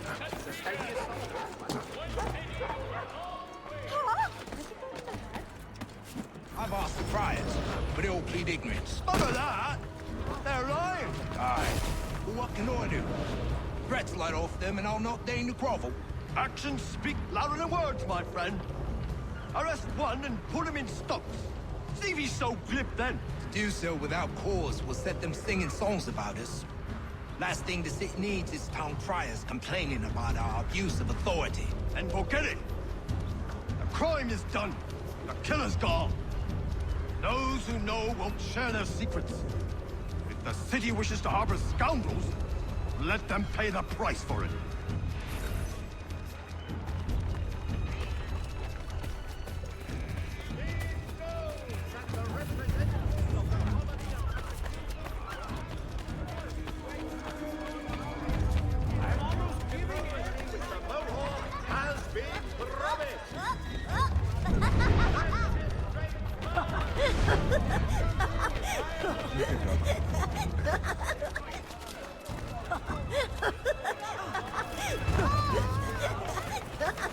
I forgot how annoying the kids actually are in the original. Even more annoying than they are in the remastered for some reason. I guess I kind of like nerfed them for the remaster a little bit, like giving up early on you. So he goes to church, but one way or another, the debt would be settled. I don't envy the man. He's grim times ahead. Well, what do you think they're planning? All I know is it can't be good. Probably looking for a nice, quiet place to do the deed. From what I hear tell, his work usually involves quite a bit of screaming. Which reminds me, we'd best not buy any meat tomorrow. Good call, that.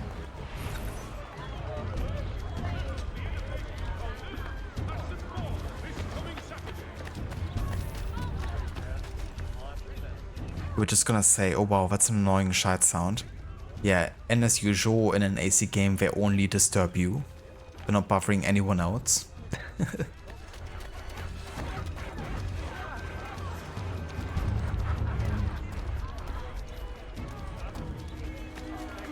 asked if I could help, and they waved me away. Insisted it was all under control. How odd. Did they say what had happened? No. Only that it was a trifling matter, and he'd be returned home soon. There was some blood, though, so I wonder if it wasn't more serious than they let on. Where were they taking him? Towards the hilltop. Perhaps there's a doctor at the fort.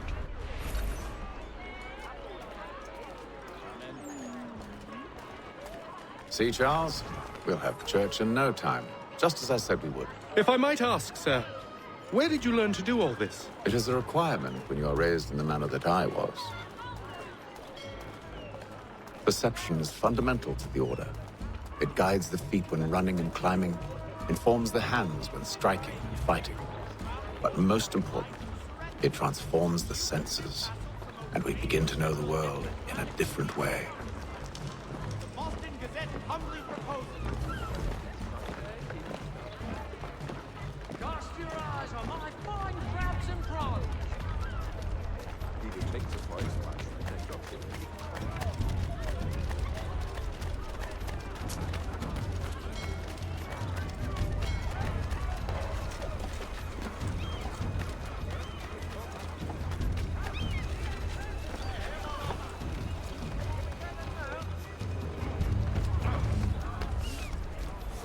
I'm willing to drop the price of anything and everything. Careful. The place is well guarded. We need to slip past them.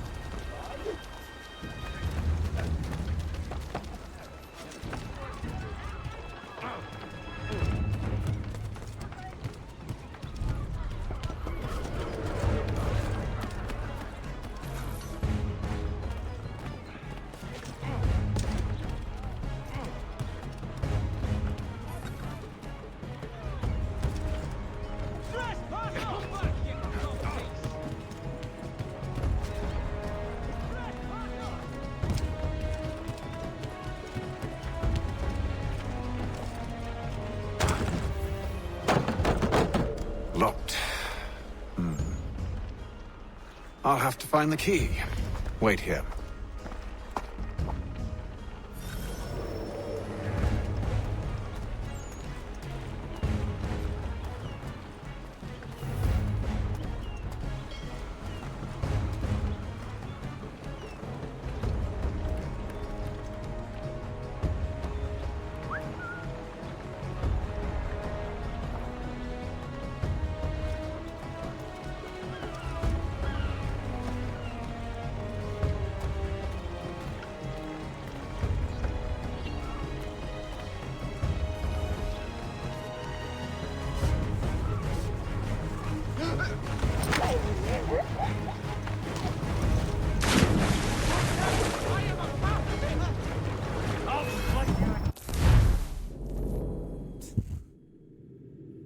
I swear, that was so stupid. So the animation for me to take him down ended with Haven falling into the water. There was like nothing I could do about it. And that of course caused, you know, the citizens then to kind of like call me out and the dude to look the other way. It was just a classic situation there for a stealth moment in this game. But yeah, I'm just gonna reload the checkpoint. I think it should be fine.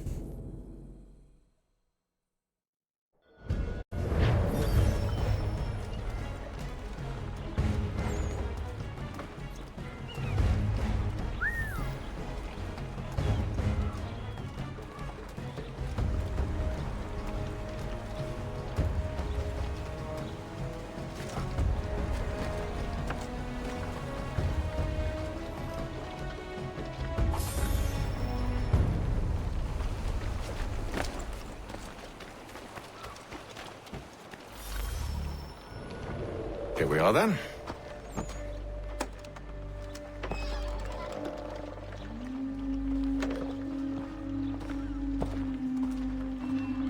Why must you always make these things so difficult, Benjamin? Merely provide me with recompense, and all shall be forgiven. I'll not pay for protection I don't need. Clearly, you do require protection. Else we wouldn't be here. How very gauche. Now, what shall we do about our guest? Maybe I'll take his hands. Put an end to his surgery. Maybe I'll take his tongue. Put an end to his waggling. Or maybe I'll take his cock. Put an end to his fucking us. So many options. I can't possibly decide. Take all three. Now, hold a moment. Perhaps I was hasty in refusing you earlier. I'm so very sorry, Benjamin. But that door has closed. Be reasonable, Silas! I rather think I was. But you took advantage of my generosity. I won't be made a fool a second time.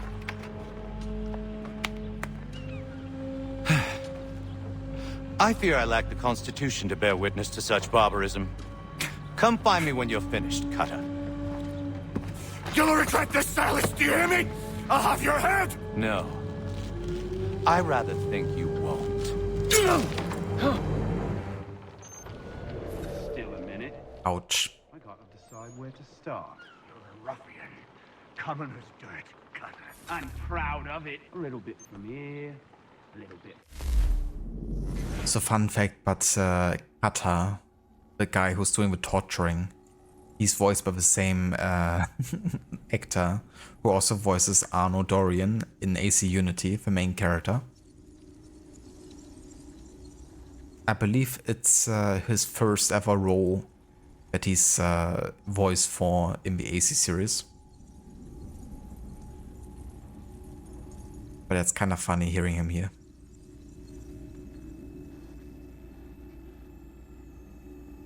He's got a point, Benjamin. He does. Silas Fetcher was the nephew of a well-to-do London merchant who purchased a commission for him in the British regulars when he was quite young. He was sent to the colonies in 1750, poor man, where he was posted at the defense along Boston Neck. You won't be surprised to learn that Fetcher had a mean streak. Few men wanted to serve under him, which might be what led to him being posted in Boston in the first place.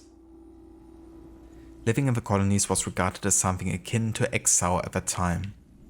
Actually, come to think of it, not much has changed. Men who advanced under Fetcher's command were noted for their cruelty, like his personal assistant, Cutter, which even you might have guessed is a nickname, meaning one who likes to cut things, preferably people. Not what I look for in a PA, but there you go. At the time, pay in the army was notoriously bad, and soldiers would often pick up odd jobs in their spare hours to make ends meet. This made them rather unpopular in Boston, where unemployment was rather high. However, Fetcher found something he enjoyed much more, demanding protection money from merchants in Boston. Not only that, but he dabbled in theft, fencing stolen goods, and the slave trade, a real Renaissance man, capturing the local indigenous people and selling them off to the highest bidder, which is what he was doing when Haven found him.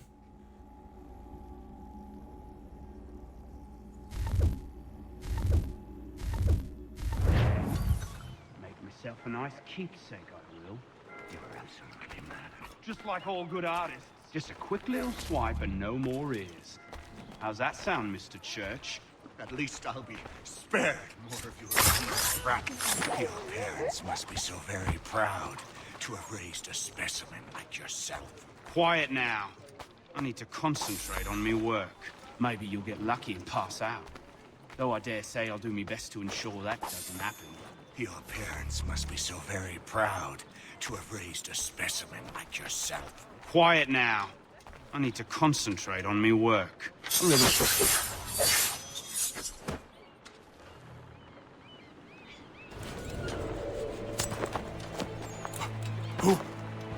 Who are you? Hatham Kenway, at your service. I don't understand. Why are you here? Walk with me, Mr. Church, and all will be explained.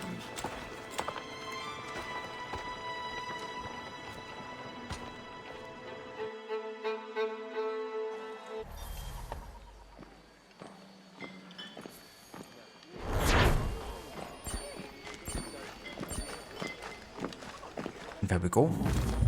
The surgeon, fully synchronized.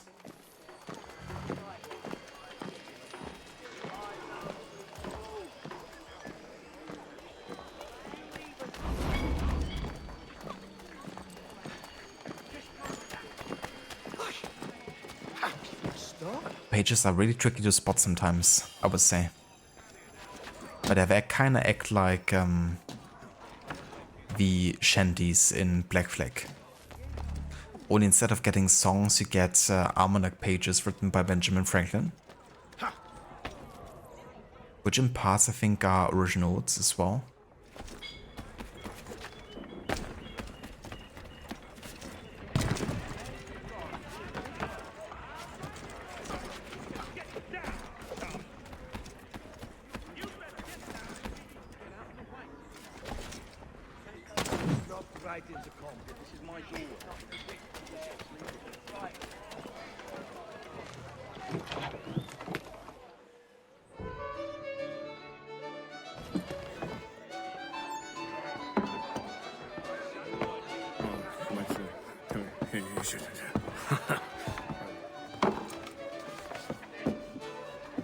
Johnson's told me what you intend.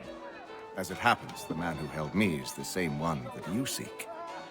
His name is Silas Thatcher. That fancy lad is our slaver? Don't let his velvet tongue deceive you.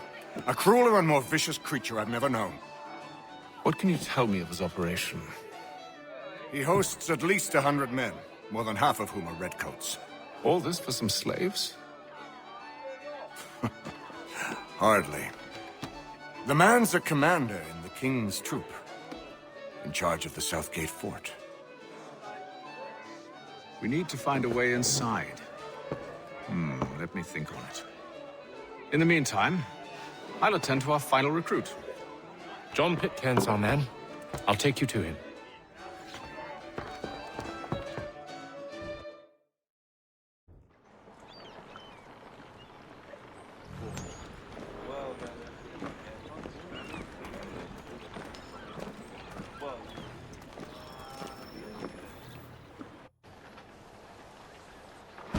State your business. New recruit. More kindling for the pyre, eh? Well, go on then. How did you manage that? Did you forget, sir? My commission is with General Braddock. When I'm not attending to you, of course. The Cobb's Hill Battery. Cobb's Hill is one of the tallest hills in Boston and the highest point in Boston's north end. The hill was fortified during the Siege of Boston, partly to discourage rebels from building their own fortifications across the river on the Charlestown Peninsula. The artillery on Cobb's Hill fired on the Continental Army during the Battle of Bunker Hill. Well, sort of. It was actually a bit more distraction than destruction, at least at the Breed's Hill fortifications. The artillery fire on the town of Charlestown was more effective. The resulting fires forced out Continental Army snipers and leveled the town.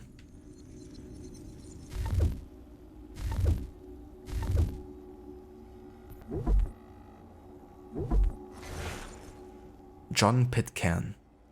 In 1754, John Pitcairn was a young captain in the British Marine Corps. He fought in the French and Indian War, but I can't find much about his postings. He's listed as being on the HMS Lancaster during the capture of Louisbourg. That's in Canada. No record of him being on the American side of the colonies, but it seems he did some covert work as well. I would explain the lack of details. Pitcairn was promoted to major in 1771, and he gained a reputation for being well liked by his subordinates and praised by his enemies. That's a difficult trick to pull off. Maybe he had a lovely smile.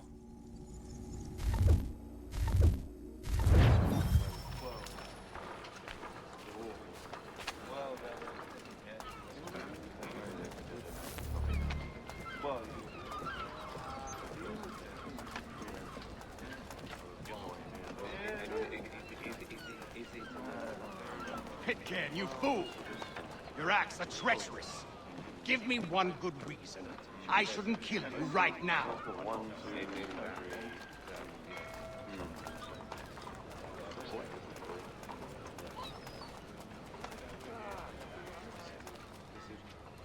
Were you planning to announce yourself, or did you hope my men wouldn't notice your arrival? If you'll allow me to explain. Ho ho! By all means. I should like very much to hear this. I have not deserted, sir. I am here under Commander Amherst's orders. Show me a letter bearing his seal, and you might be spared the gallows.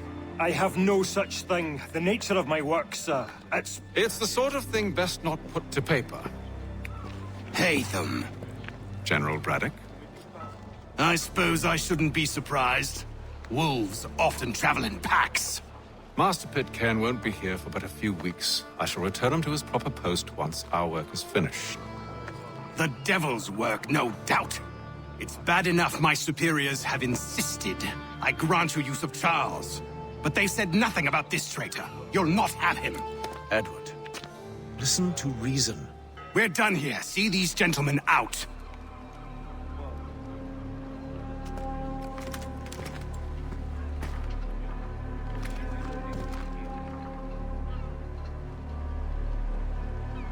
Another lovely fella. Well, that didn't go as I expected.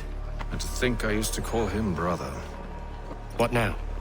They'll chase us off if we try and return. We're done with this camp. As luck would have it, so are they. Come along. What are you planning? To steal Master Pitcairn. What? You'll see.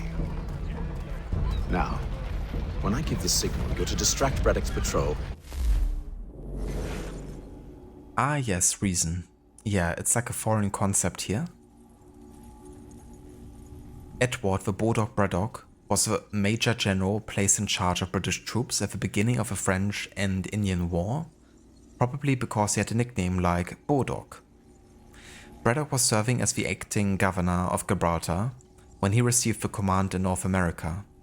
He was given control of 2 regiments of regulars and assigned to win back Fort Duquesne from the French, known as the Braddock Expedition, as part of a larger attack on the French colonies on the continent.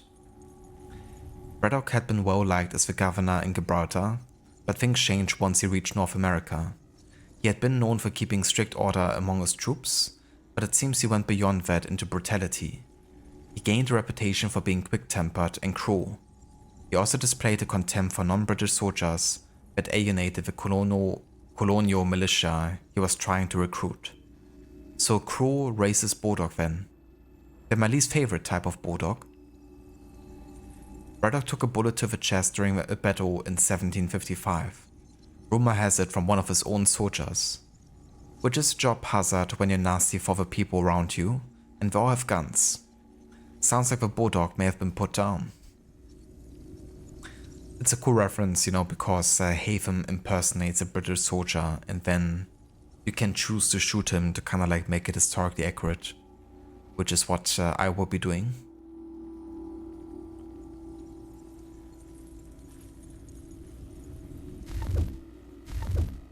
That's part of Hatham's and the Templars disguise. Lure them into a dead end.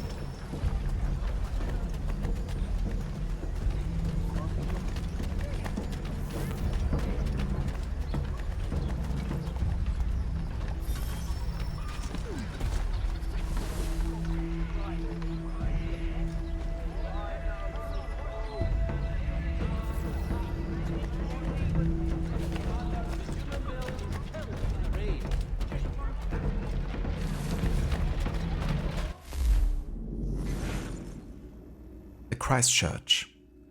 This is known today as the Old North Church because it's the oldest church in the north end of Boston, but up to 1776 it would have been known by its official name, the Christ Church, named after Jesus Christ, a former celebrity carpenter. This is where, on the night of Paul Revere's ride, 2 signal lanterns appeared to warn rebels on the opposite shore that the British regulars were on their way to seize weapons. The signal was Paul Revere's idea, but contrary to popular belief, the lamps weren't a signal sent to Revere. They were meant to warn lookouts on the opposite shore in case Revere was captured. This church was a natural choice for a signal flame. It was the highest depot in Boston and easily seen from the other side of the river. Even better, the church was Anglican. The congregation was full of wealthy loyalists.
like a streak of 3 kills back to back, which I needed.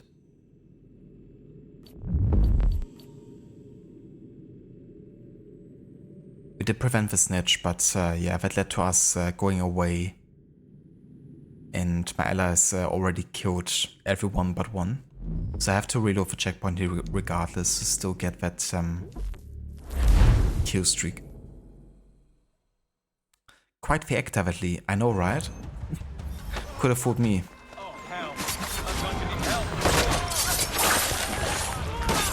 No. Oh, Jesus. Oh, you gotta be... Okay. He didn't target the snitch. Okay, we're gonna take care of the snitch first, then hope that we still have enough people to do the kill streak here.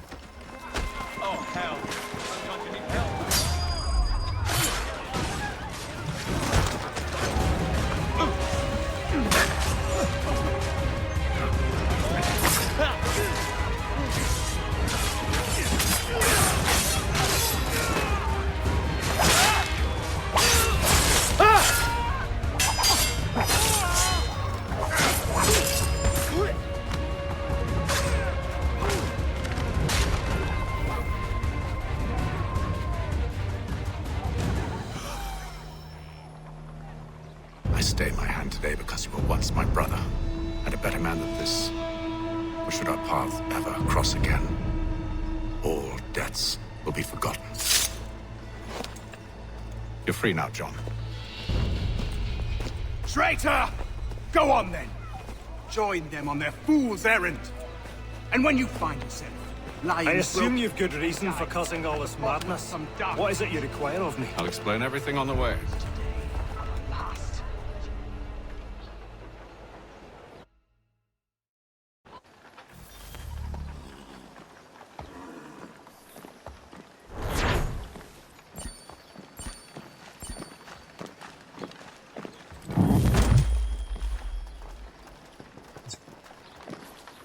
General every time.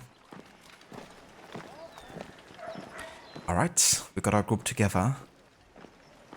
Time to infiltrate Southgate.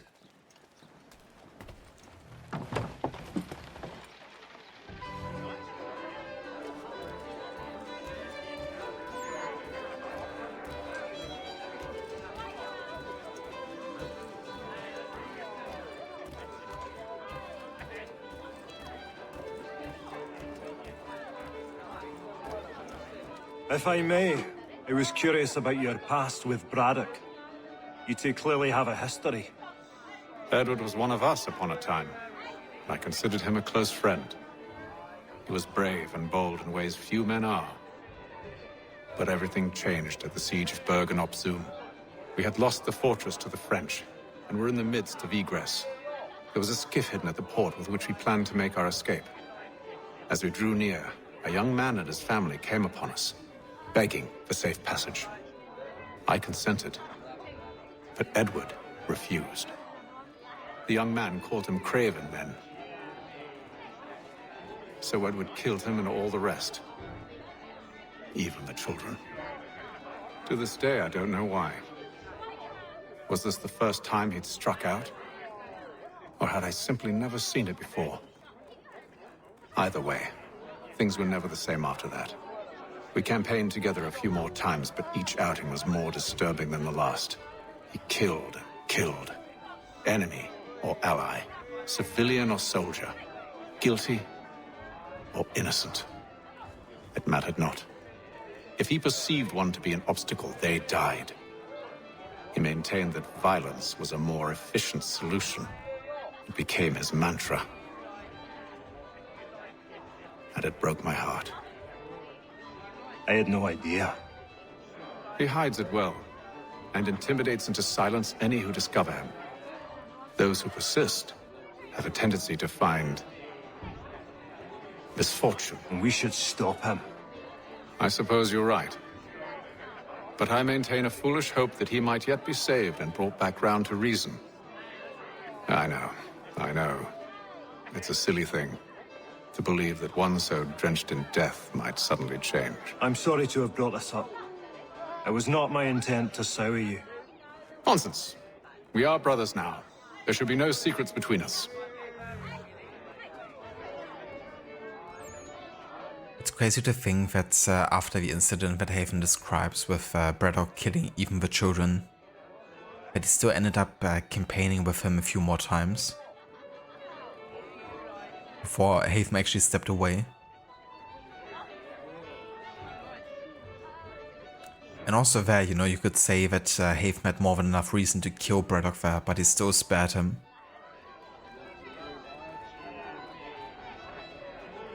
And he still thinks he could be redeemed. Yeah. You know, like he's still giving him another chance.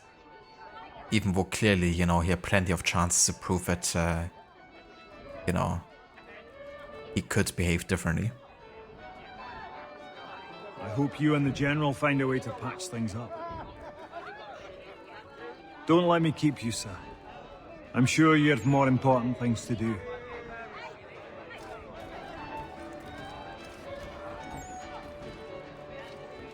So, a question for you. Why medicine? I'm supposed to tell you I care for my fellow man, right? That I chose this path because it allows me to accomplish the greater good. Are these things not true? Perhaps, but that's not what guided me, no. For me, it was a less abstract thing. I like money. There are other paths to fortune. But what better ware to peddle than life? Nothing else is as precious nor so desperately craved. And no price is too great for the man or woman who fears an abrupt and permanent end. Your words are cruel, Benjamin. But true as well. You took an oath to help people, did you not? I abide the oath, which makes no mention of price. I merely require compensation, fair compensation, for my services. And if they lack the required funds? Then there are others who will serve them. Does a baker grant free bread to a beggar? Does the tailor offer a dress to the woman who cannot afford to pay? No. Why should I? You said it yourself. Nothing is more precious than life. Indeed. All the more reason one should ensure they have the means to preserve it.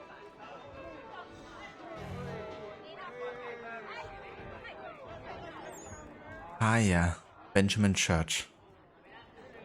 Another lovely fella here. Of a bunch. He'd really like the modern health system, I think. In some countries. Hello there, guest crowd, welcome in. This is the original version. Yeah, this time I decided to play the OG. And at this point I will also have to say it's also a version that I personally prefer. It fit right in. Yeah, it's like everything has a price. Gotta make sure I actually have enough money to afford my treatment.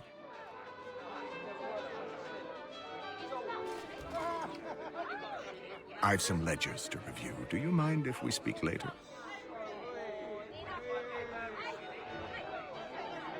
Sorry, Hatham, but I'm in the midst of something.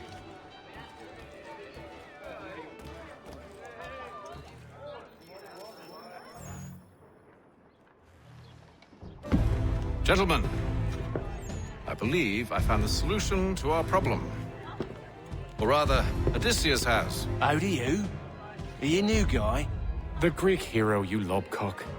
Allow me to explain. We enter Silas' fort, under the pretext of kinship.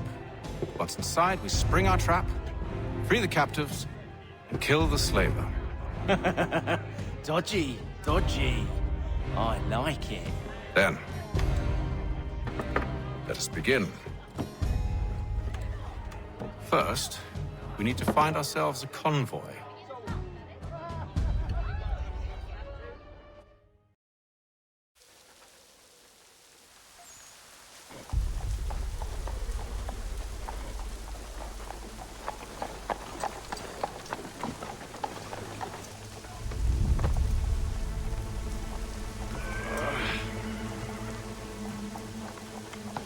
convoy should be here soon.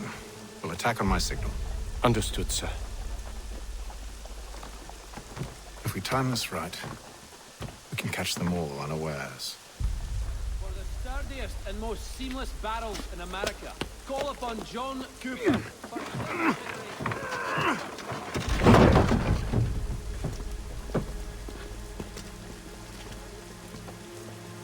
Father Patrick asks all able-bodied men. Yeah, I love that moment, Aura, when Lee is insulting Vicky. You lockcock.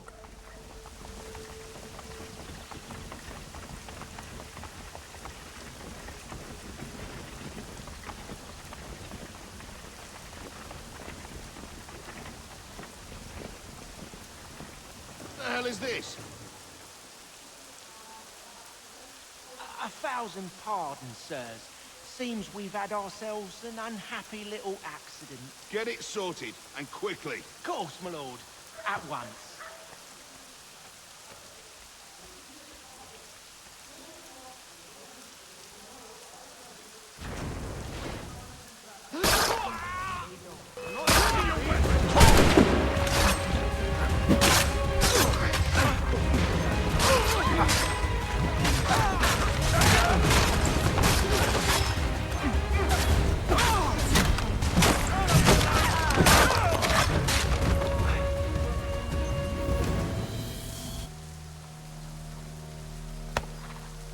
Charles, you and William serve as vanguard.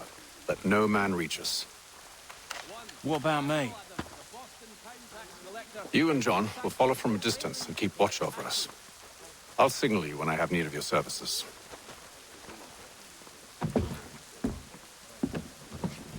We're here to help you, along with those held inside Southgate Fort. Free me. Not until we're inside the gate. I can't chance an inspection of the gate going wrong. I'll see you safe.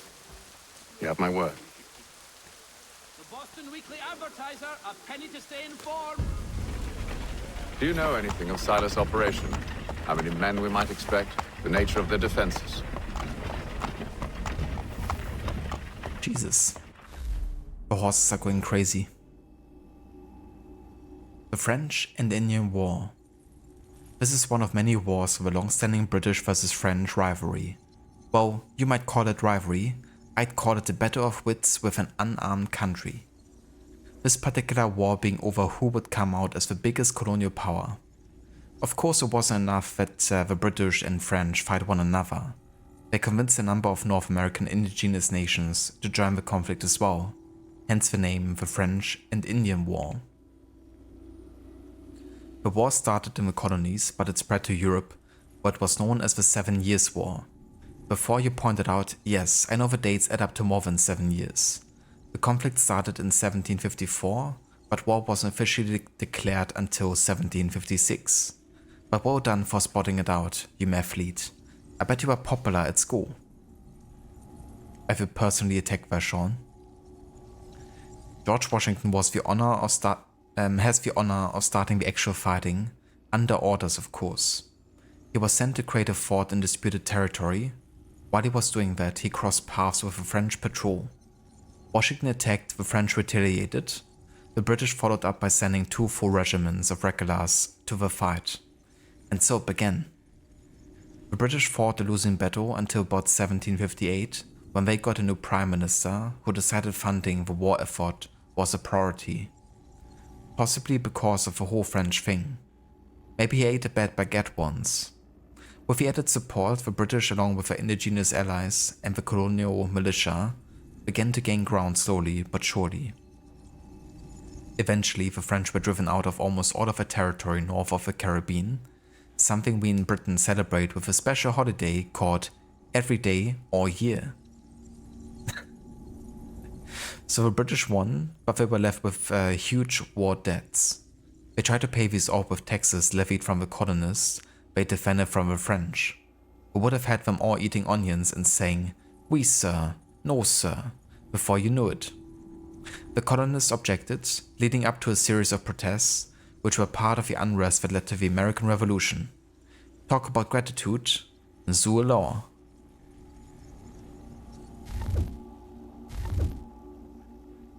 Why is he so mean to us? I know, right? Sean just likes to see people suffer. It must be rather important to him if you were given your own escort. Sir, we've enemies ahead. Shall I engage them? No. Let Jonathan and Thomas take care of it. As you wish. I wish you'd trust us. Though I suppose it's only natural for you to be wary. So be it.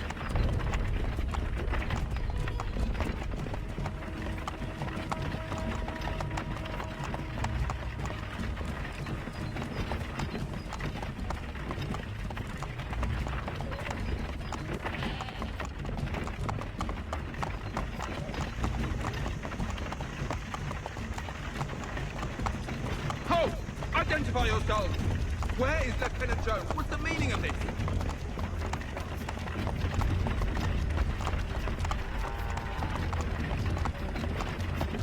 Engage the enemy!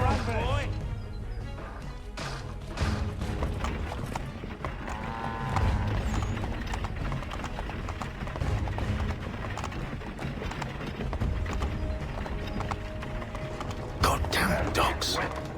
Let no man reach us! Poor dog. But they always have to order your men to actually take down the dog as well. I always hate when games make you kinda like kill dogs. Ubisoft Quebec has a thing for that, with Odyssey and the Tyranny of King Washington. Aha! Bringing fresh On your meat, guard, eh? men. Come here. I want to take Of course. Only say the word and I'll cut them down. One moment there. Me and you. Who's your officer? Engage the enemy! Indeed, Geskra.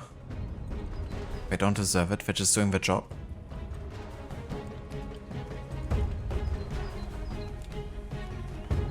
Unlike these British regulars, they're not doing their job whatsoever. They definitely deserve it.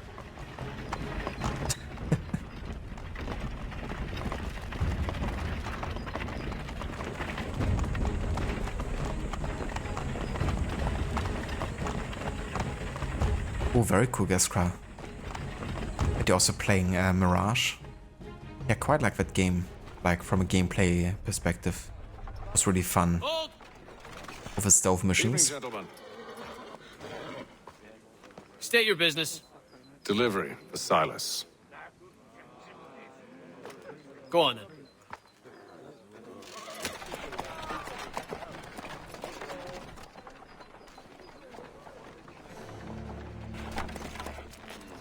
See?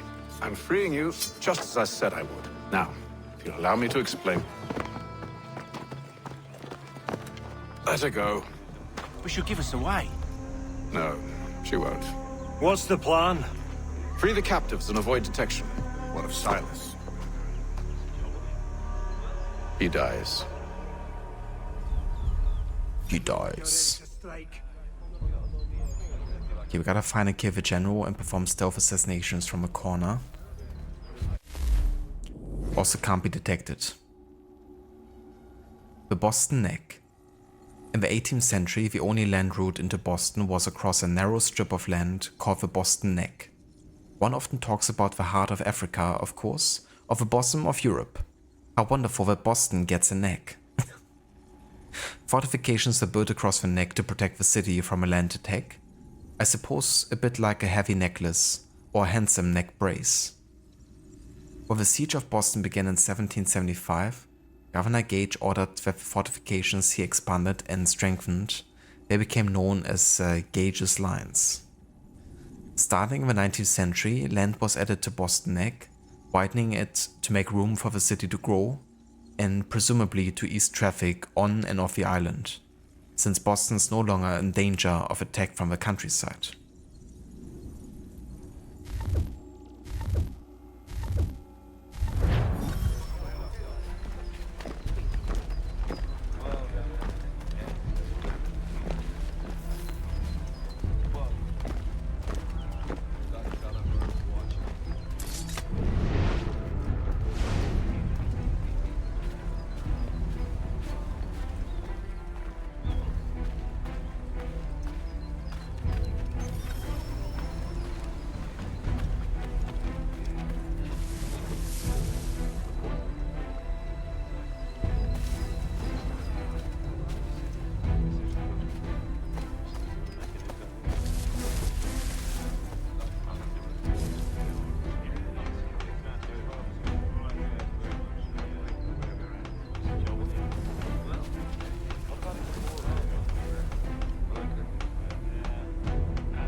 seeing this hole?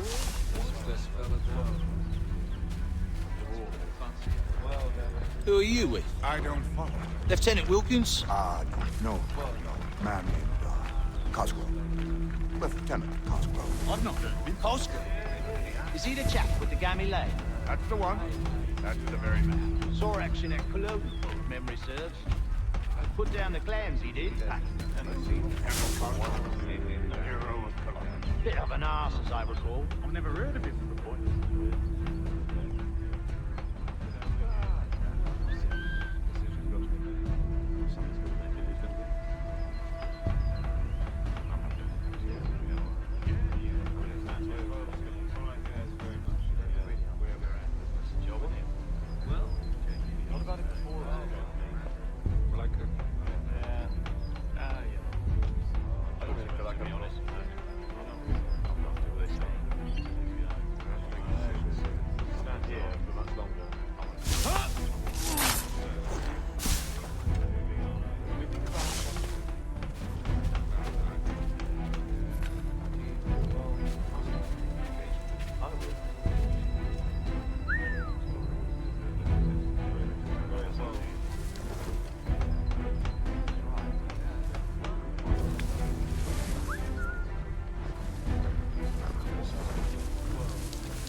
It's so annoying that like everyone is coming to investigate. It's like, Jesus Christ, can just one person come? Or wussing. Never mind, I guess.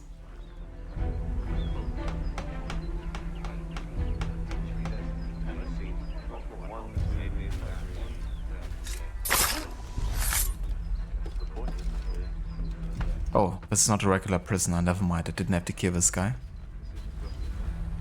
It's fine.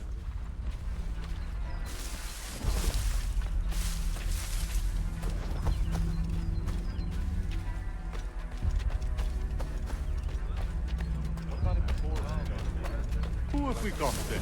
What are you talking about? Prisoners. Who are they? Prisoners? Stop slouching. There are no prisoners. I said stop slouching.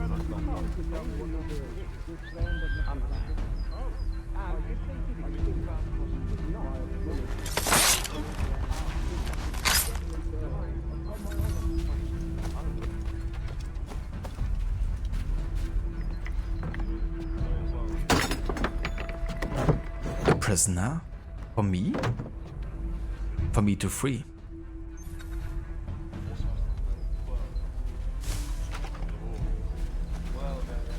Yeah, come over here, dude. Come and investigate.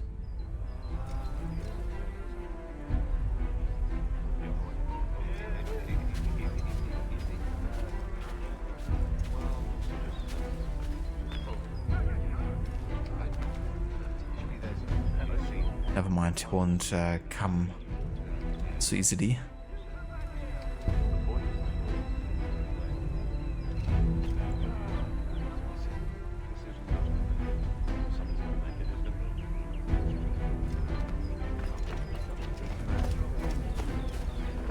Clearly zoned for other climbs. Too thin when it's cold, too heavy when it's hot.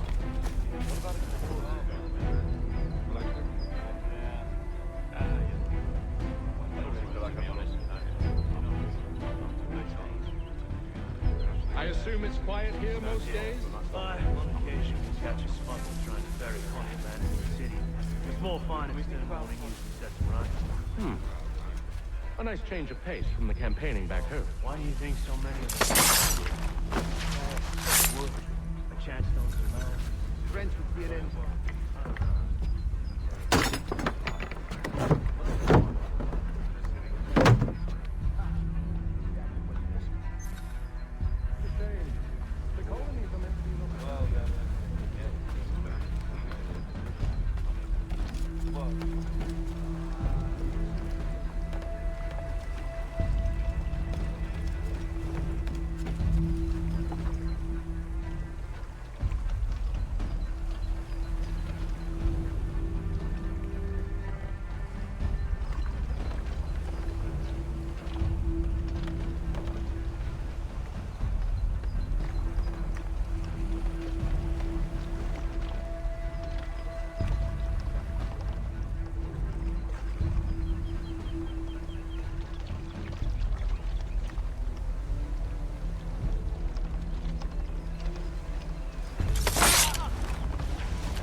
An hour of quiet was all I asked. Instead, I'm awakened not 10 minutes later by this cacophonous madness.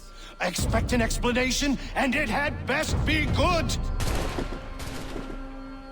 How? How did this happen? My precious merchandise set free? It's unacceptable! Rest assured, I'll have the heads of those responsible, but first we clean up this mess!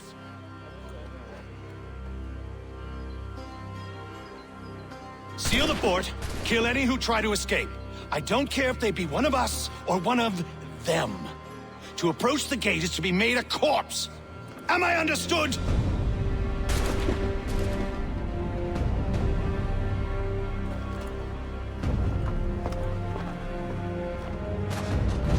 Push them back!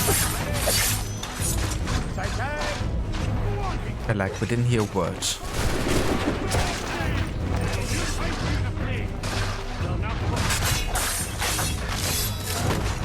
Nor do we care about what you have to say.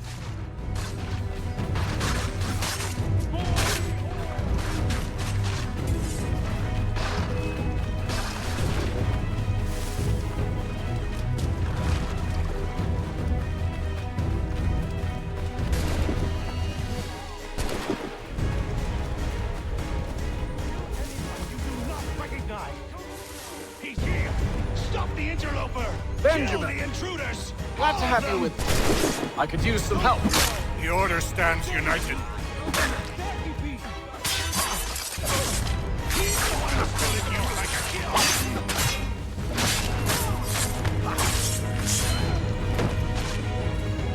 I'll kill the intruders! All of them! But can I counter him? Guess I can counter him.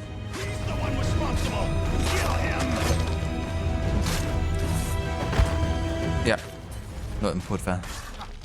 Vorwand. Kill the intruders! Who are you? Name's Hatham Kenway. You don't know me, but I believe the two of you are well acquainted. I made a promise to you, Cyrus. One I intend to keep.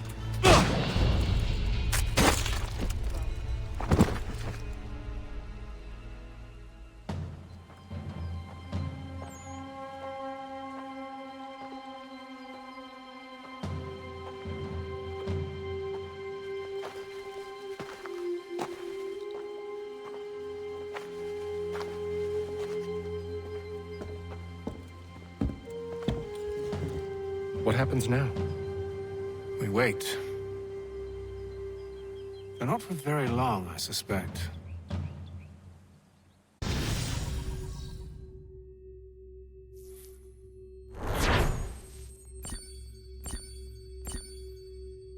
Oh yeah, that's the mission fully synced. And sequence 2 also finished.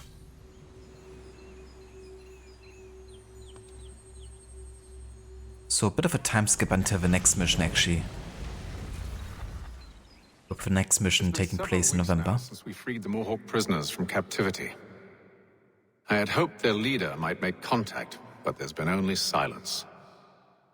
My men grow restless. They want to know what comes next, and I do not have an answer. Lee alone remains active, pursuing leads, however slight. He stalks the city streets and scouts the bordering woods, hopeful that he might make contact with one of those we saved. There was a woman there that night. It was she who helped the others to safety. If we can find her, I believe I'll have my answers. So, I watch and wait, hopeful that my true mission might finally begin.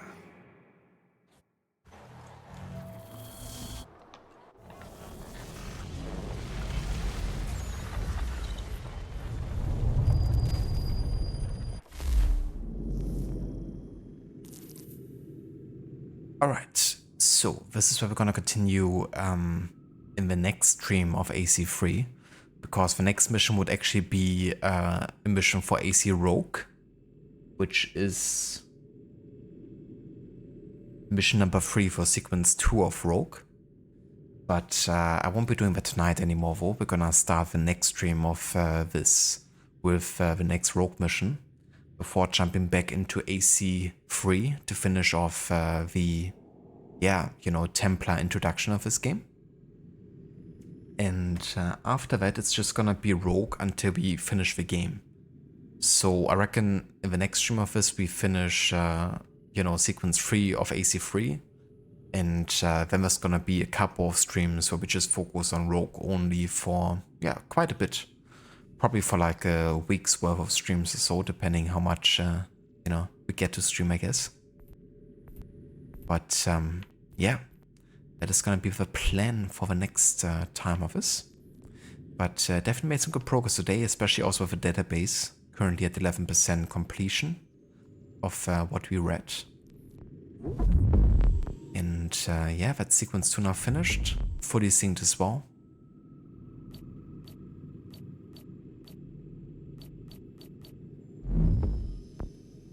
So yeah, that's where we're gonna carry on next time. No worries of the stream, Aura. Thank you for being here and for joining us. Thank you everyone so much for coming out tonight for the next stream of our historical order run. It's definitely good to get, you know, the whole AC3 part covered in one stream, so I don't have to like separate that further. So next time we can jump straight into Rogue for that one mission and then head back to finish the Haven part.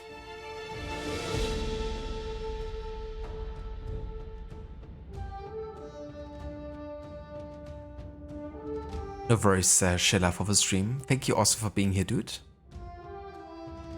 And hope you have a good rest of the evening. Let's exit desktop and let's have a look if anyone is online who we might be able to raid.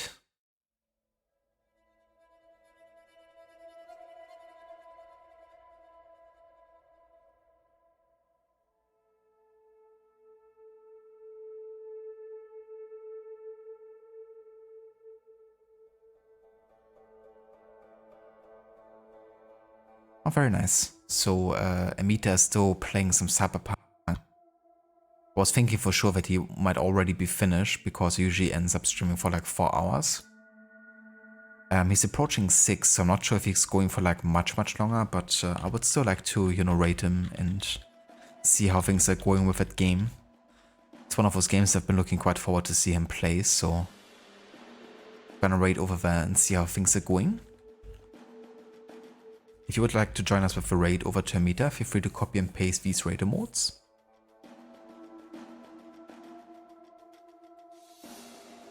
And yeah, until then, I hope everyone has a good rest of the day / night, whatever the case may be.